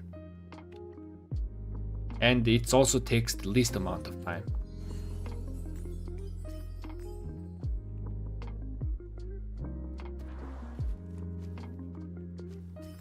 Okay, I'm not gonna send out resources. We might need to some resources to my auto farm accounts to upgrade maybe some buildings. So in expectation for that, I'm just gonna leave it. Not gonna claim that. Let's go here, claim this, buy the resources here. That's it. Let's go here, boost ourselves. This is faster, though it's not much of a point.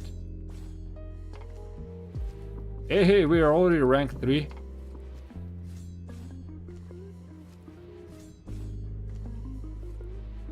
Whoa, I might actually become rank 2. Claim that. Okay, let's go next. And also, I want to read chat.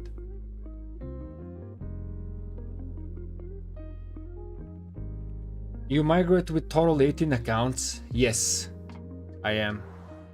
So here on this account, I have, let's see, 12. So on this account, I have 12. And then I have another email account, which have 6.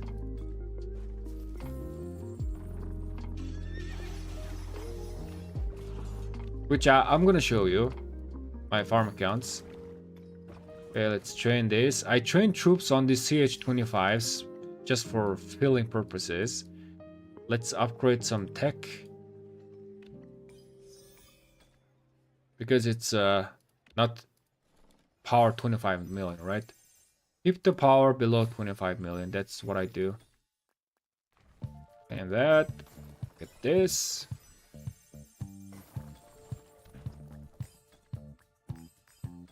So early in the morning, all these like 70 farm accounts, it takes me like an hour to do all this, send out farmers. The first day, I mean, the first thing that I do in a day, it takes me like around an hour. And after that, it doesn't take me an hour. I just log into my farm accounts and send out farmers. So there's no clicking to do for the rest of the day. So maybe like each day my farm account takes like maximum 1 hour 30 minutes or something. That's still a lot of work, but I have to do this, man. I need resources to fight. What is hardtack? Hardtack is also named as a ship biscuit. So it is basically a really dry biscuit baked in it's just water, flour, and salt mixed together, very low percentage hydration, right? And then it's baked on low heat for extended period of time, for a couple of hours. And what it's doing is it's making the biscuit extremely dry and hard. And the purpose of that is it was being used for sailors back in the day when it was like shipping and stuff, right? Like when there was pirates and stuff. I don't know what year is that, but back in the day, people used to have this hardtack or ship biscuit. And it's a way of conserving the food by making really dry and hard biscuits. And it doesn't go bad. I actually, oh, by the way, guys, I actually have a biscuit. I made this hardtack myself. I'm gonna show you. BRB.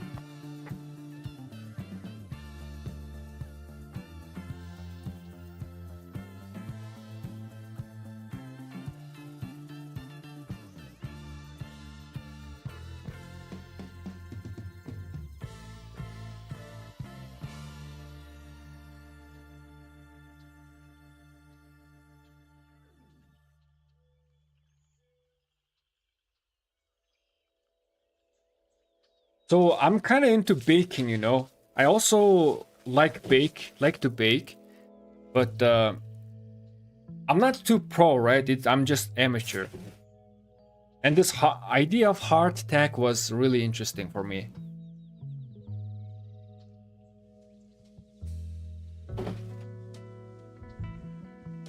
So this is hardtack.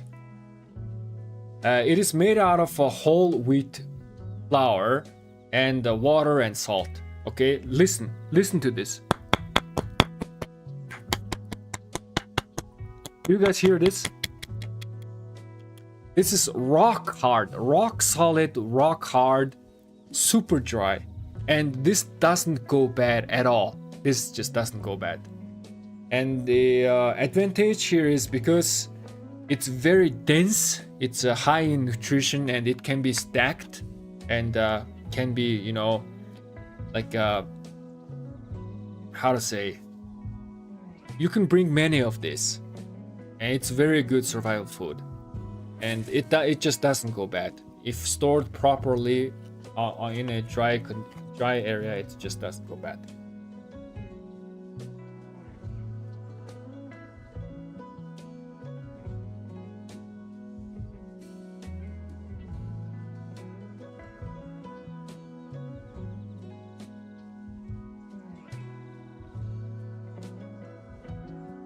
How much resources does your farm give you per KK? Right now, I actually don't know. What happened? Okay. Give me a second. Alright. So, all these farm accounts, so for example, I made these, you know, low power farm accounts just a couple of months ago in preparation for migrating to Acid Kingdom. So I have no idea how much resources are gonna give me my total farm accounts. We'll just have to find out.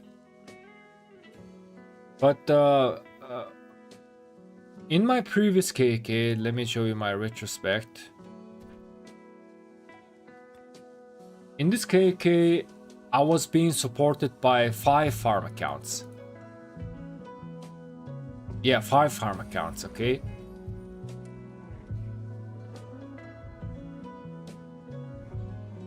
Wait, what? Hello? No, it's wait.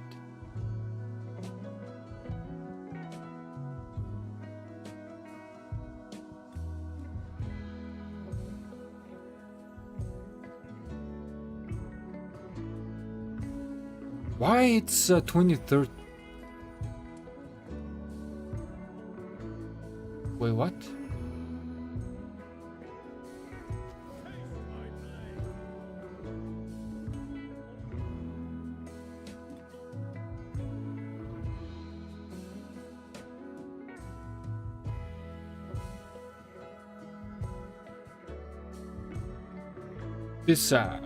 The retrospect is messed up. You killed 0 units.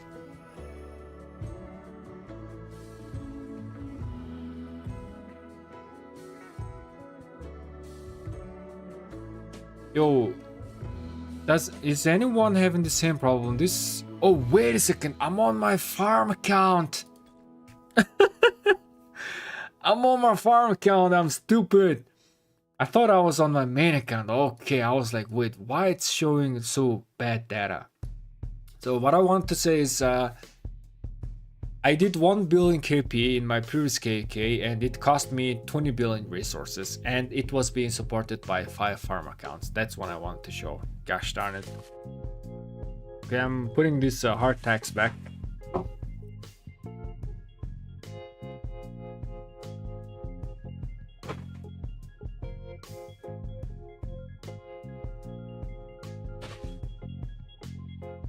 Sealed it airtight, and if there is any condition where I am left without food, this can handle me for 2 days. I have enough calories to support me. Put some sugar on it. Can you soak it in water before eating? Yes. So in order to eat this hardtack, let me hold on a second.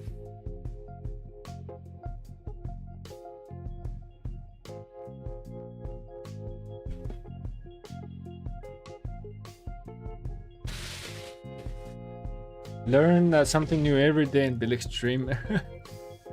#1 streamer. Thank you guys, man.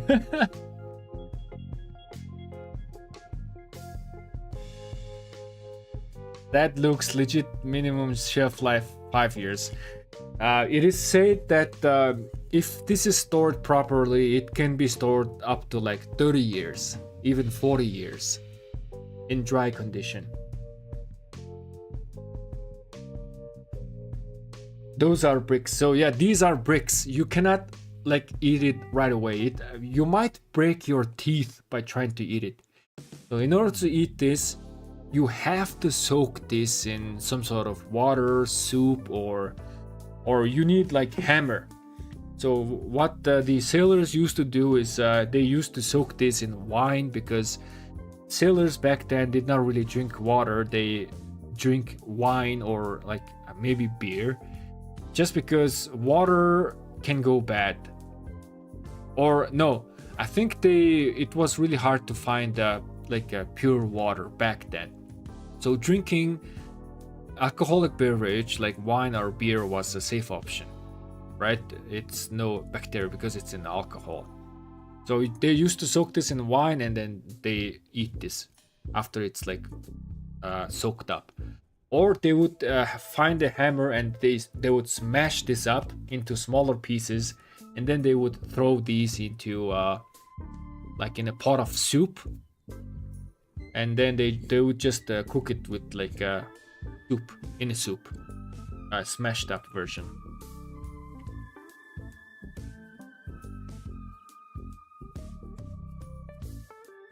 Hardtack mukbang now, man.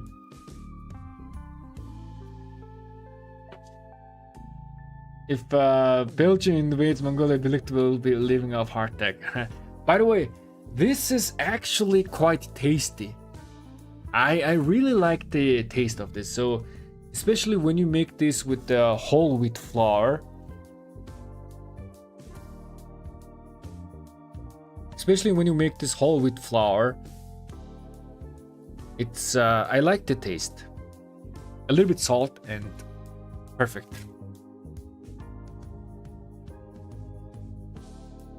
Don't show Doomsday Preppers these. I think Doomsday Preppers already know this. Okay, I need to put this hardtack back, BRB.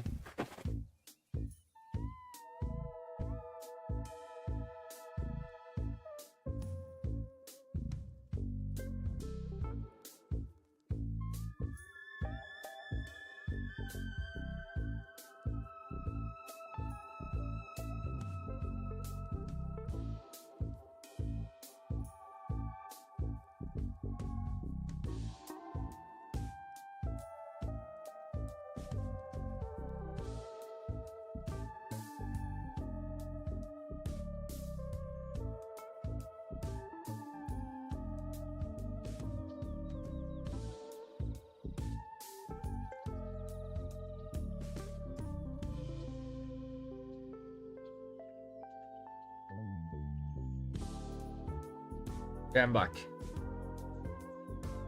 So the idea behind me making this hardtack was like I wanted to keep making some hardtack small by small and then just keep storing these hardtacks as much as I could, just in case. I'm not a doomsday prepper, but the idea of having this really long shelf life food ready to support me in dire situations, it intrigued me, right? But I only managed to make like I have like 6 or 7 hardtacks there, and I ate the rest of it, which was like maybe 4 or 5.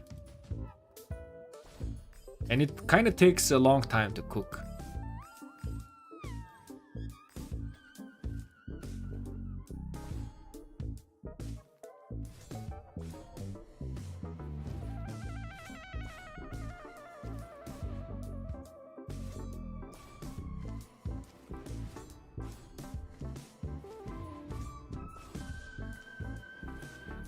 Rise of Kingdoms, Lilith needs to send me the Rise of Kingdoms cup. Right? Alright, we're done here. Let's claim this. Now we're gonna go into the fun part where we can... Oh no, this is...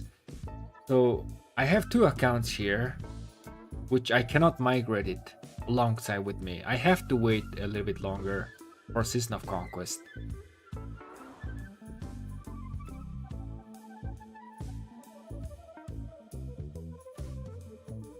So I cannot really bring these accounts. So I made a mistake of opening up a farm account on a new kingdom, and then I realized that you cannot migrate that account to a Season of Conquest kingdom. You gotta wait.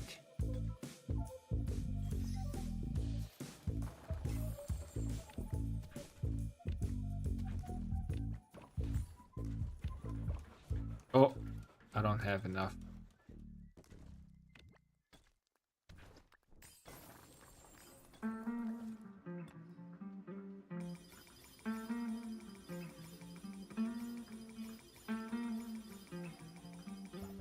Cooking stream when? Oh, for real, would love to see his cuisine. I make a very simple food, man. I don't make sophisticated food, so don't expect too much, man. But I don't think I will be doing like baking stream or something.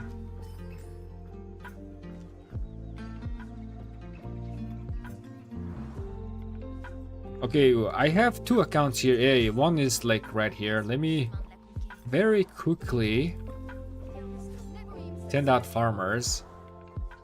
And this kingdom right now currently is in civil war. I'm really afraid of creating zeroed, but then again, I really don't care if I get zeroed or not. I don't have much anyways.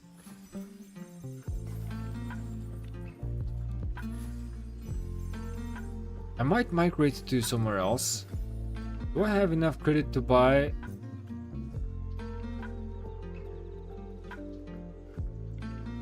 Can I sell some stuff? Can I open up some chests? Do I have chests? No, I don't. So I don't really have my... Oh wait, I already have 2 passport pages. Okay, I'm ready to migrate whenever situation is dire. Yeah, there are some internal conflict in this kingdom.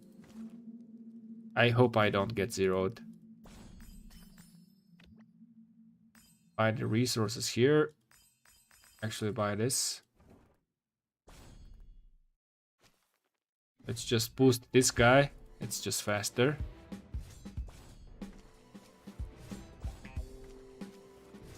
I needed this EXP tomes to upgrade my farm commanders, right? As you guys can see, my gathering commanders are not yet upgraded. I guess I could have done that now, but... So this account is not our focus of today. So I can do it whatever. It can be later. And the next account that I want to show you is the same. It's exactly the same account on the same kingdom. So we're gonna do the same. Not gonna do crazy jamming, but I do have idea, man. I always wanted to jam troops. Okay, so we are gonna do that on my farm accounts. And what I'm gonna do is I am going to be jamming some siege units, because some of my farm accounts doesn't have enough siege units to dispatch full marches. Oh boy, it's gonna be interesting. I also don't want to accept any random guys into the alliance. I know the kingdom is being unstable. I need a little bit of wood. Can I get it from here? Yep, I can.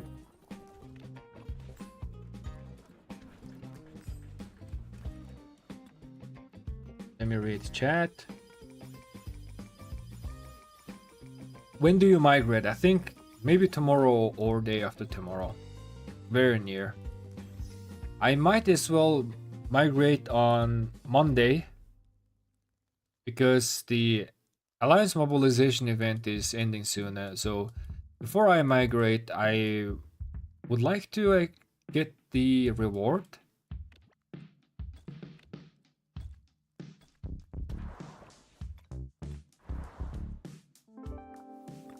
Je dirige que le mot ramène nos guerriers sur le chemin de la conquête.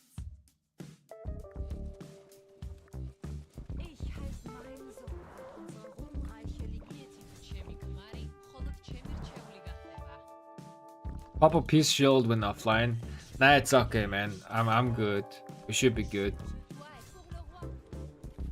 This account is just a very new account, and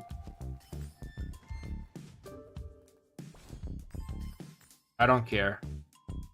Oh, but I mean, I care just a tiny touch.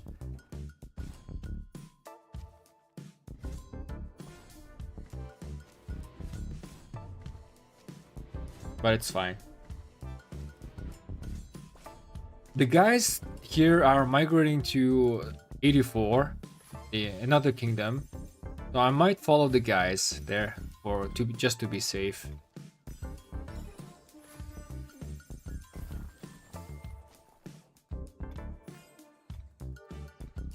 Claim these. Click everything that is clickable. And that's about it. Okay, here I need to do some speed ups and gemming. Wait a second. Do I need to gem sieges here? Let's see. Have you been in a leadership in any kingdom? Yes, I was R4 in the current kingdom that I'm in, but I'm no longer R4. That's because I took a break for a couple of months, and I came back, and I'm no longer R4, and I don't even wanna be part of the leadership. Oh, wait a second, I need to record this data. So 60% off is 27. Give me a second. 60% off is 27 gems, 3. Ooh. Oh my god, guys. The value of this 60% off, this is actually 2,300 gems per legendary material in terms of value. I think you should be buying this if it's 60% off, 60% or higher. If this was 50% off, then the value is 3,100 per legendary material. So you should not buy this if it's 50%. If it's 60%, yeah, you should be buying this. Though I'm not gonna do that on my farm account.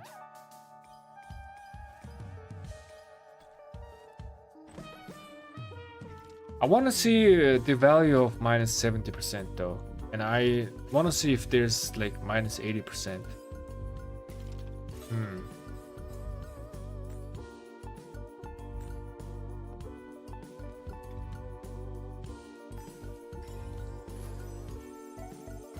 You learn something new every day, man. Okay, City Hall is being upgraded to 24. What am I doing here? Oh, I can upgrade the trading post on this. But for that, I need some resources.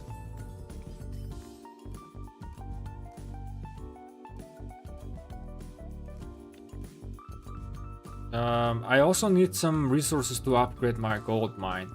Okay, gotcha. This is why I need to transfer some resources to these accounts. So let's do that.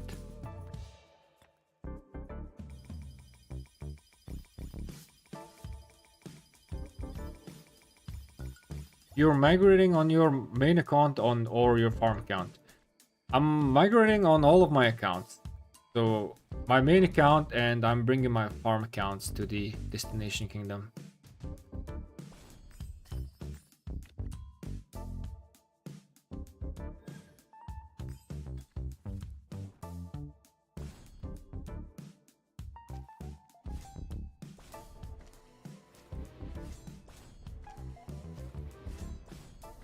boost myself up. Because why not?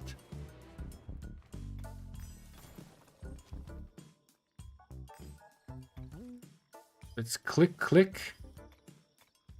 Okay, I think we on this account we can boost. Okay, so it's billet stake. Let's go on this account. Ah no, I already sent out farmers. I'm gonna recruit the farmers. I can barely log on to my 2 farms every day, and you're here with 50. Man, I don't have 50 account. It's also quite a bit of amount of time, not gonna lie, man. But I'm sure the day will come. Once my farm account becomes something like this, which I'm gonna show you really soon, okay? Once my farm account become something like this, it will start taking very, very less time. It's gonna be really, really easy for me.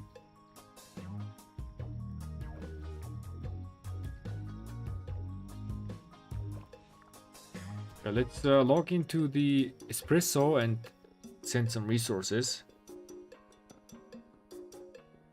Come to 2762 D seed. No man, I'm not gonna go to D seed. I decided to go up A seed. Okay, let's give some resources here. Advantage of having CH25 Hall farm account is that you can transfer resources really fast now, since they have increased the limit to 10 million.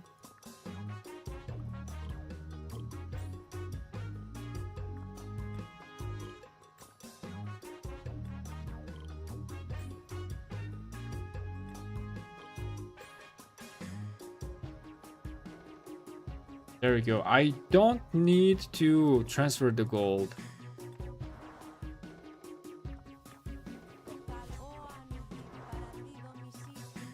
I'm not gonna open up the bags. I don't think I have... Well, I do have some resources in the bag thanks to the melon event. But I need to save up my bags. Okay, let's go to stake and let's speed up some buildings. CH24. What is your destination kingdom? I am going 3251.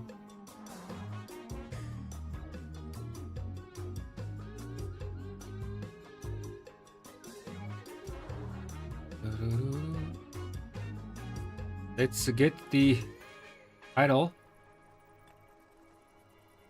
Architect.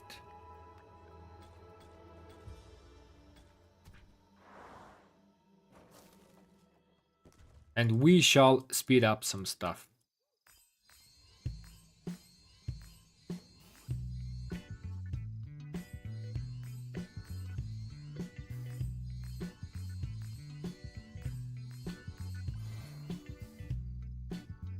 Now, since we are CH24, now all we need to do is upgrade this trading post to 24. Let's wait for the title so that we can speed this mine up as well. Only 2 days. Almost, thanks for the subscription, man. Welcome, welcome. Man, we're having so much fun today. We talked about, cooked a lot of new stuff about the new commander. Now we are just chilling on our farm accounts.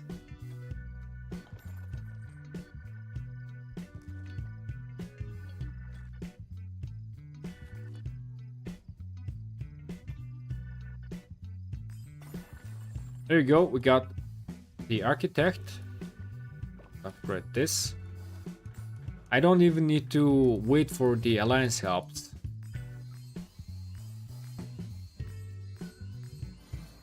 There, gold mine is ready. Now we need to start spinning up this one. I hope I have enough resources for this.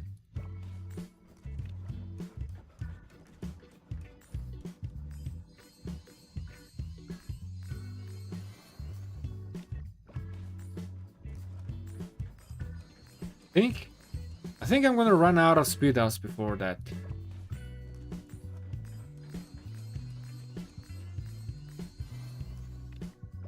Okay, going good. Okay. Come on, reach 24. Resource wise, it's getting close, man.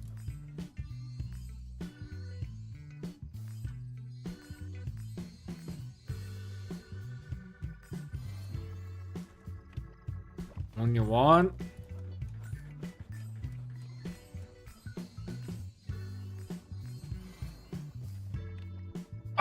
Okay, I'm missing a bunch of resources. Alright, so I cannot really do that, which means we can just start upgrading these. How much siege units do I have? 256, so I don't really need to gem troops on this one.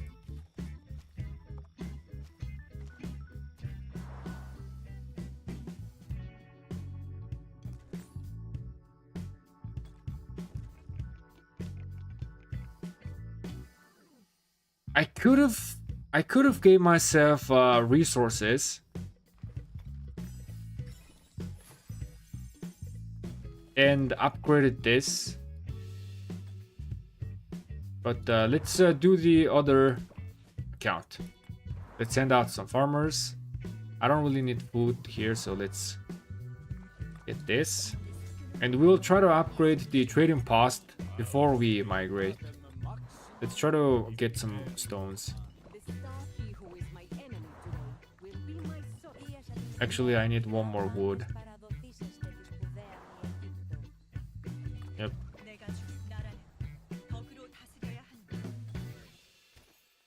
Man, I should have also worked on the gathering commanders.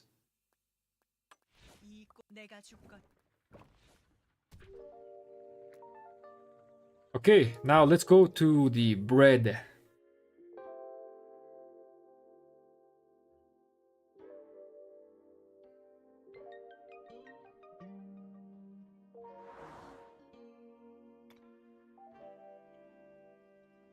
I do think it's worth to dismantle dagger for drums. I don't know if you already answered to me. If I were you, I would do that. Because I already dismantled my... I had one dagger. I dismantled it for drums. Because I am an open field player. I specialize on open field. And everything that I'm doing is min-maxing my open field performance. Which is why after doing the calculation on the drums, I decided to just straight up dismantle my dagger.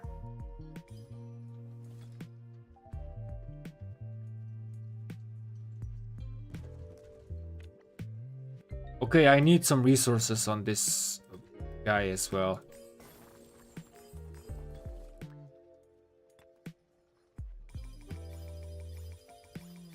Let me send some resources here. I wonder how much speed ups do I have. Let's see. Probably the same, right? Yeah, it's around looking the same. Maybe a little bit more. Okay, my bread is there. Let me actually first click on everything.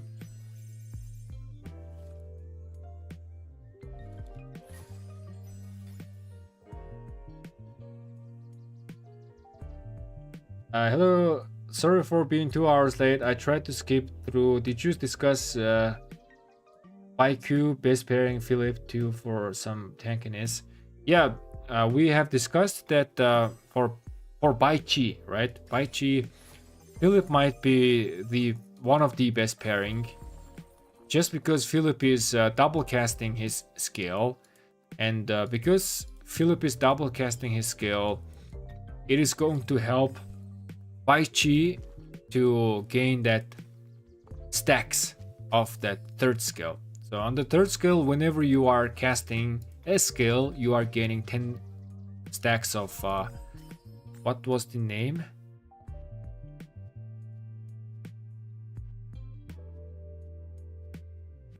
Oh, what was the name? Malice, yeah, Malice, yes. So Philip is going to help you to get the stacks of Malice. And as well as Philip is help you to become tanky on open field. And also a little bit faster on open field. With the one troop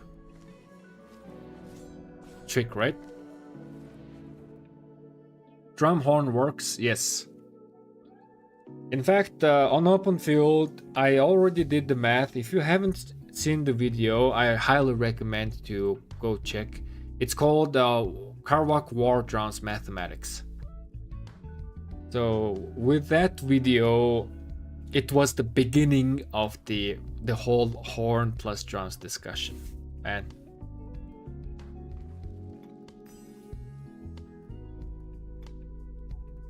And with our calculation, horn plus drums was forming slightly better than horn plus ring combination.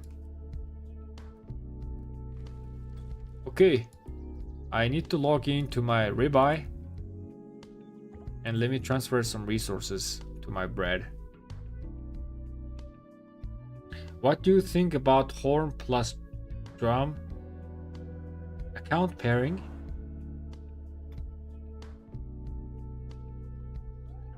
How many drums do you think it's worth to have?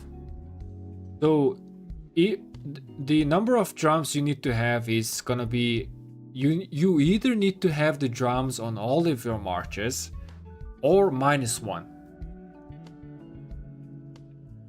So if, like for example, if you have 5 marches, you need to have 5 drums or 4 drums. If you have, for example, if you have 4 marches, you need to have 4 drums or -1, which means or 3 drums. 7 marches, you need to have 7 drums or -1, 6 drums. So that's the easiest way to explain. If you have any less number of drums than that, then the effectiveness of drums drops tremendously.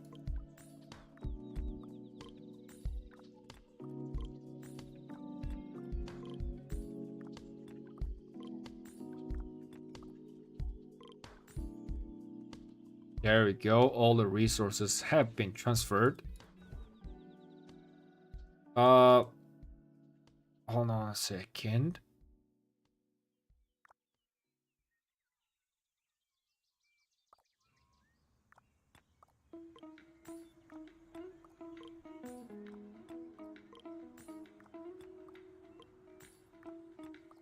Let me assist this guy.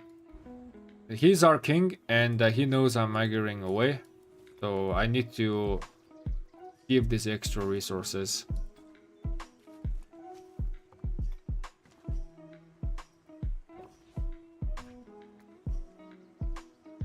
Let's log into bread. Why not drums and rings? Because drums is slightly worse than horn. So instead of having drums and rings, you should have horn and ring. Because horn is always better than drums. Horn is slightly better than drums.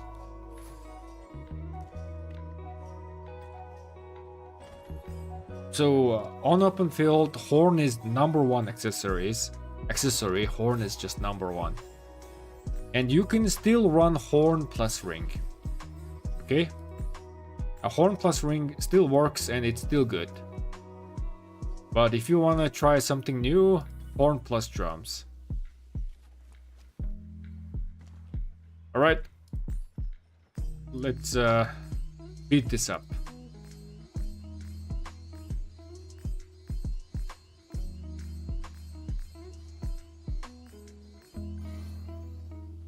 There we go. Let's upgrade this. And then we need to upgrade the gold mine as well. Oh crap, I gotta get the... Let's try to get the title. If it's too late, it's okay. I don't really need to play for the... Not Duke. But architect, I don't really need to play for the efficiency on my farm count. Yo, chat coming up with the live gifted. Thank you so much, man. Yo!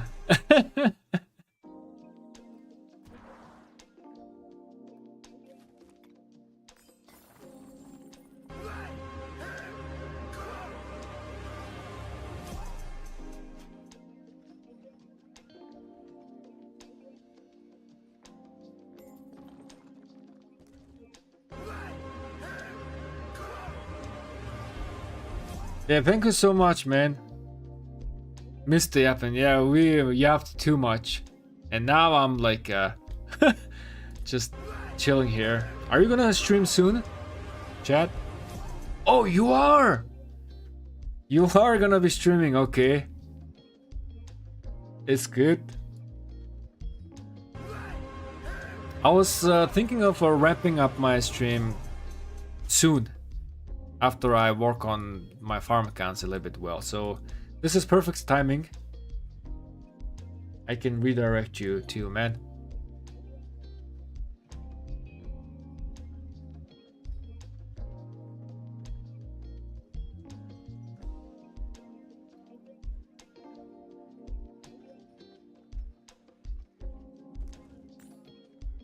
Oh, by the way, chat.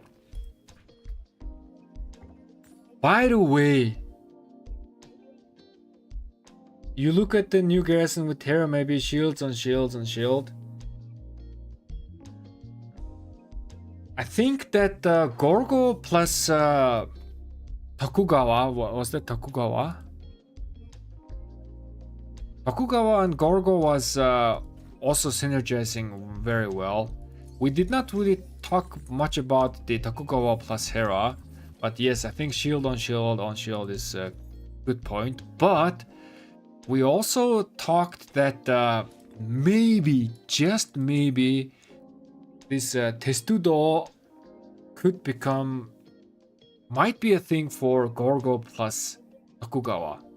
Not sure, but this looks quite interesting. If you look at the inscriptions, where's that? Crit shield, resistance, boost to shields with yeah, like a 5% boost to counterattack damage. But not sure, man. Not sure if this is gonna be better than Arch.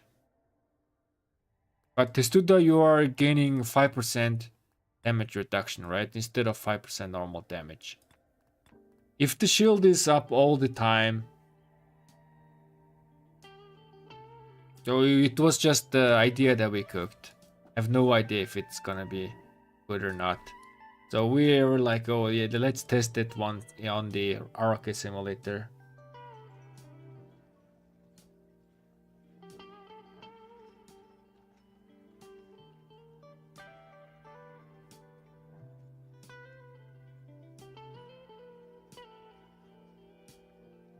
You sound like him. Yo, bro, I think you guys missed me doing the... I think you guys missed me doing the chat impression. So chat impression goes like... Alright, everybody! Yo! Oh, so much fun!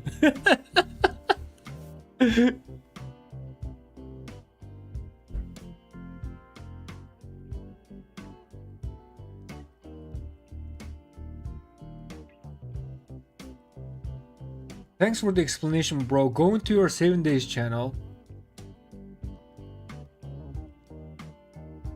Wait, you know my other channel? Dash?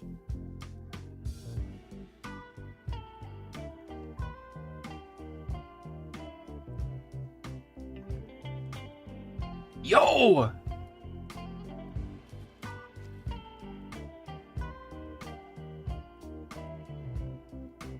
I'm a big fan, thank you. Oh my god. Much love. Ew.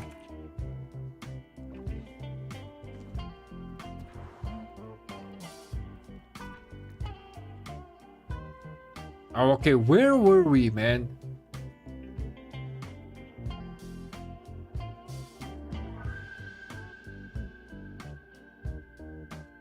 Scared chat away with that. Chat probably now is preparing for the live stream. He's gonna be streaming in 50 minutes. And we are gonna be raiding chat in 50 minutes, guys. So be ready. Be ready. I mean, we have been streaming for like 3 hours. I think it's about time for us to wrap up the stream as well. Before that, let's speed this up.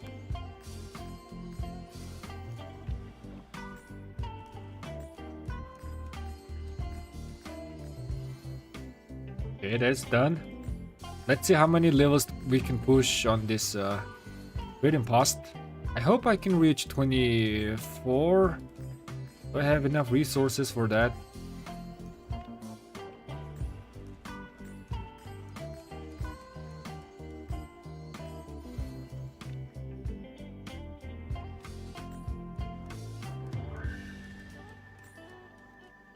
I don't think I have enough resources beyond this. 23. I need more wood. Hard tech. I have some resources on these accounts as well. Let me go to banana and transfer resources.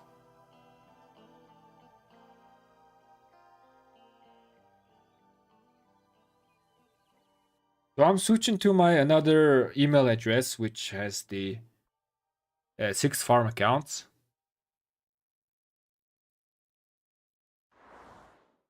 I do know your old channel. Ah, yeah, my old channel, I haven't really been posting much. I just did not have any time to do that.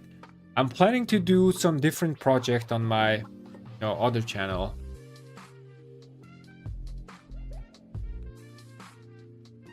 Okay, so in my case, I have 6 March, all of them with ring. Makes no sense to craft drums, right? Yeah, if you have horn and ring combination on all of their marches, you don't really need to change it to horn drums. So this is the account that is considered as a perfect farm account. This is CH24.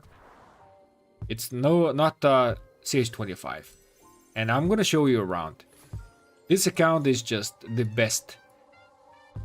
All the buildings are maxed out. So I'm gaining maximum amount of resources. The hospital is not yet maxed out, but it's okay. My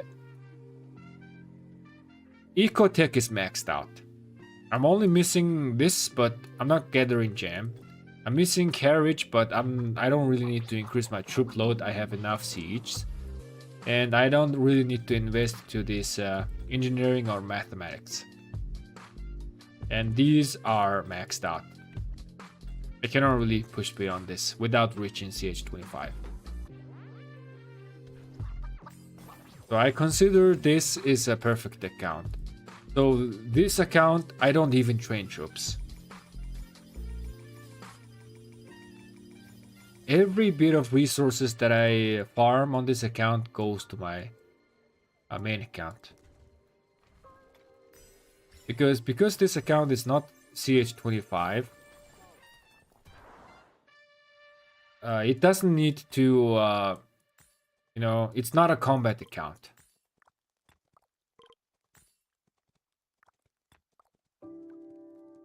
Do I need to...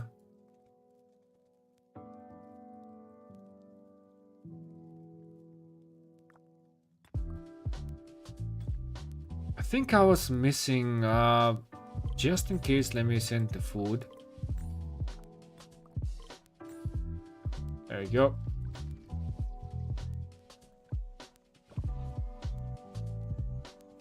Yeah, we should be good. I'm not even gonna send some farmers. We shall do that once we get to the New Kingdom. I'm gonna try hard there.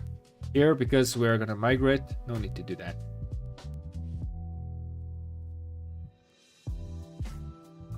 I was hoping you continue the robot series. Ah yes, I discontinued the series in the middle. The I did not really like that mod much.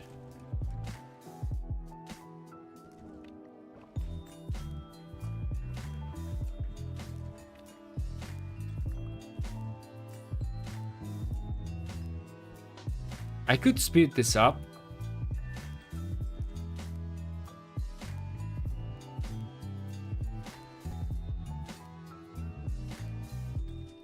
Hold on a second, I have an idea. Let's speed this up.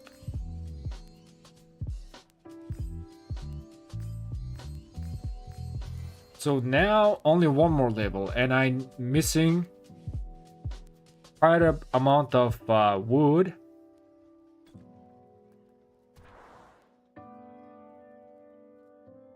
How much wood that I'm missing? 15.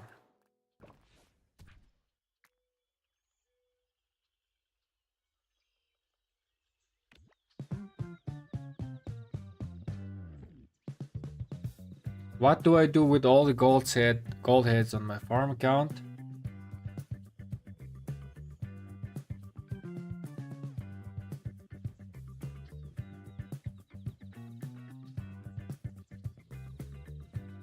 Build a garrison on the farm account just in case. That's a good suggestion.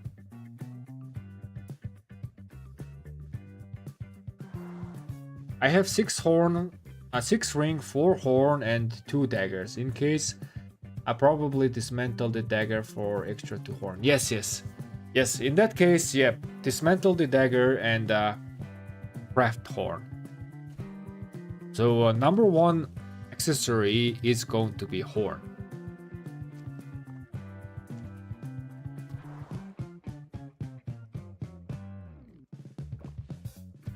On open field. And I think horn is also super good on a rally garrison situation as well. But that could be a little bit different depending on the pairing as well or situation.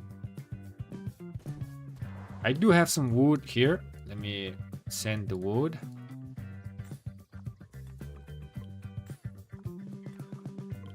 Now this account, this apple is also the best farm account. Everything is maxed out. The econometry is also maxed out, and the hospital is also decent as well.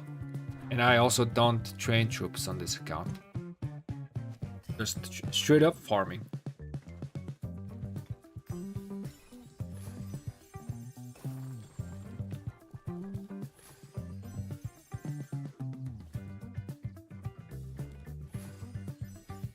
This is RK Encyclopedia channel.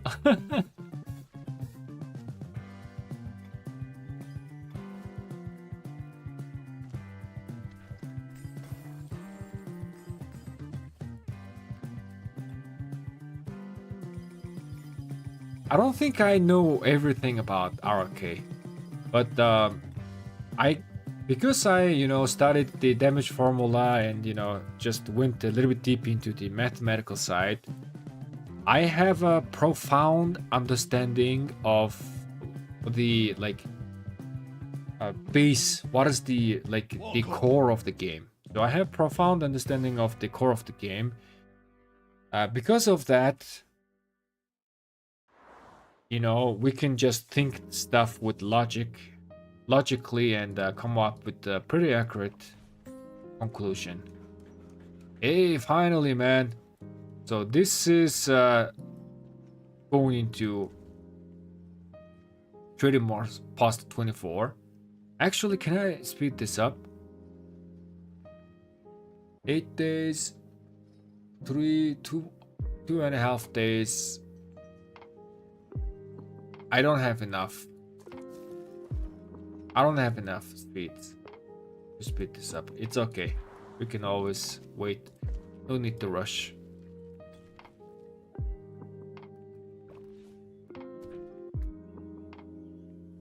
Now, do I have any... Wait. Okay, let's before we raid chat, which he's gonna be streaming in a couple of minutes, let's jam some troops. This is gonna be the perfect act. Okay, this is good. How many troops do I have? Yeah, only 46,000. Let's jam some troops, man. Gov each hope to occupy a holy site. An alliance I only have like 2,000 something. assemble a massive army and launch a rally attack to defeat the powerful barbarian garrison stationed there. Is this automatic? Oh, the title is not an automatic. Okay, it's fine. You're the only channel that seems to do it, at least that I have found.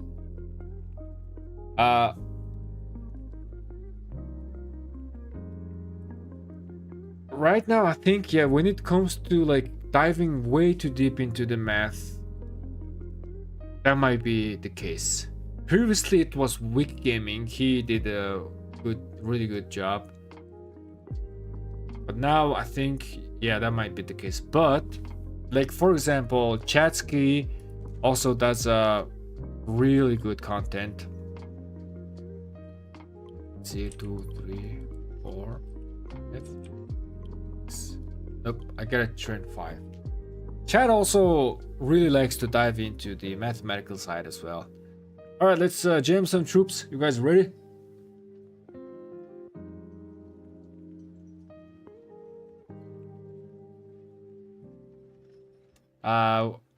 Wait, do I have any... Oh, I do. Let's open this up. We're gonna use all of our gems for this. We're already a VIP 6, beyond VIP 6. So we can build 2 buildings.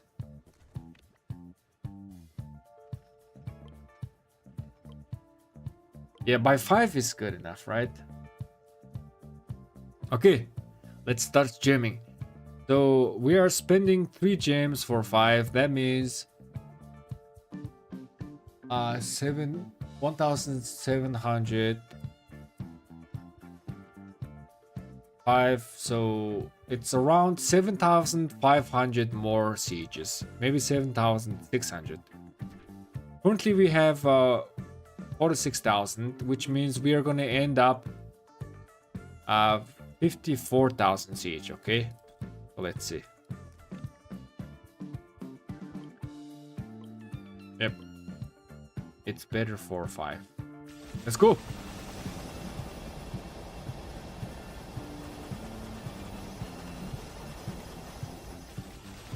Wait, I cannot hold it. I have to press this.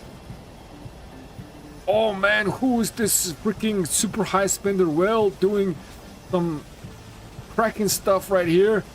Look at the way he's clicking. Look at the power increase. Oh my god, it's beyond 3 million power with VIP 7. The gem is not moving at all.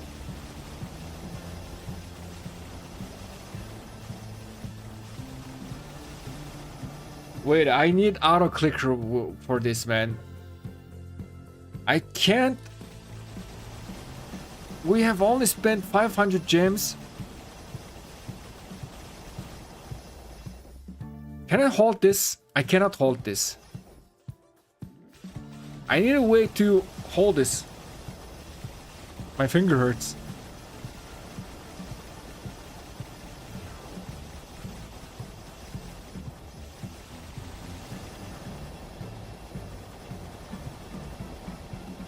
Oh my god!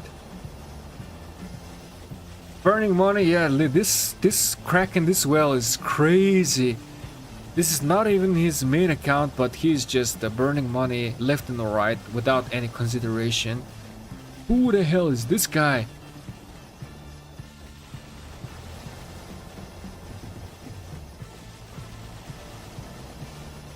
Oh my god, yeah, but for real, it's really hard to do this, man.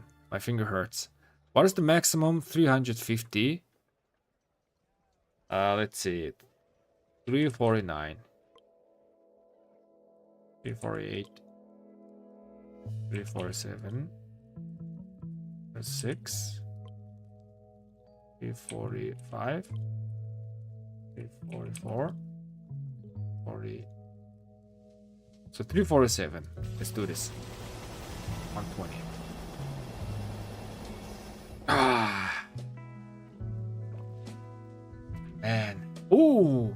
59,000. Our calculation was actually incorrect. But this is good, man. I could also speed up some, you know, troops like this. Because I have a bunch of training speeds. But I shall do it off stream. Cracking actions. It's true, man. Alright, anyways, guys, I think I am gonna be wrapping up the stream. Give me just a second. Just be there, man. Just be there. I will be redirecting you to chat.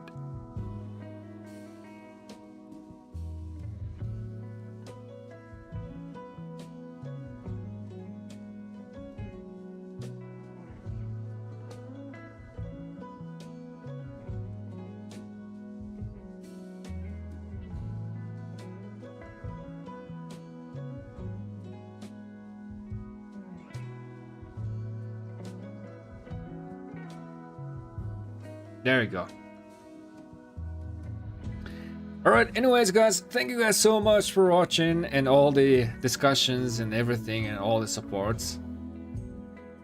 And I will catch you guys in the next video or in the next live stream. Have a great day and peace. And I'm gonna be redirecting you to Chatsky. So let's say hello to Chatsky. Okay.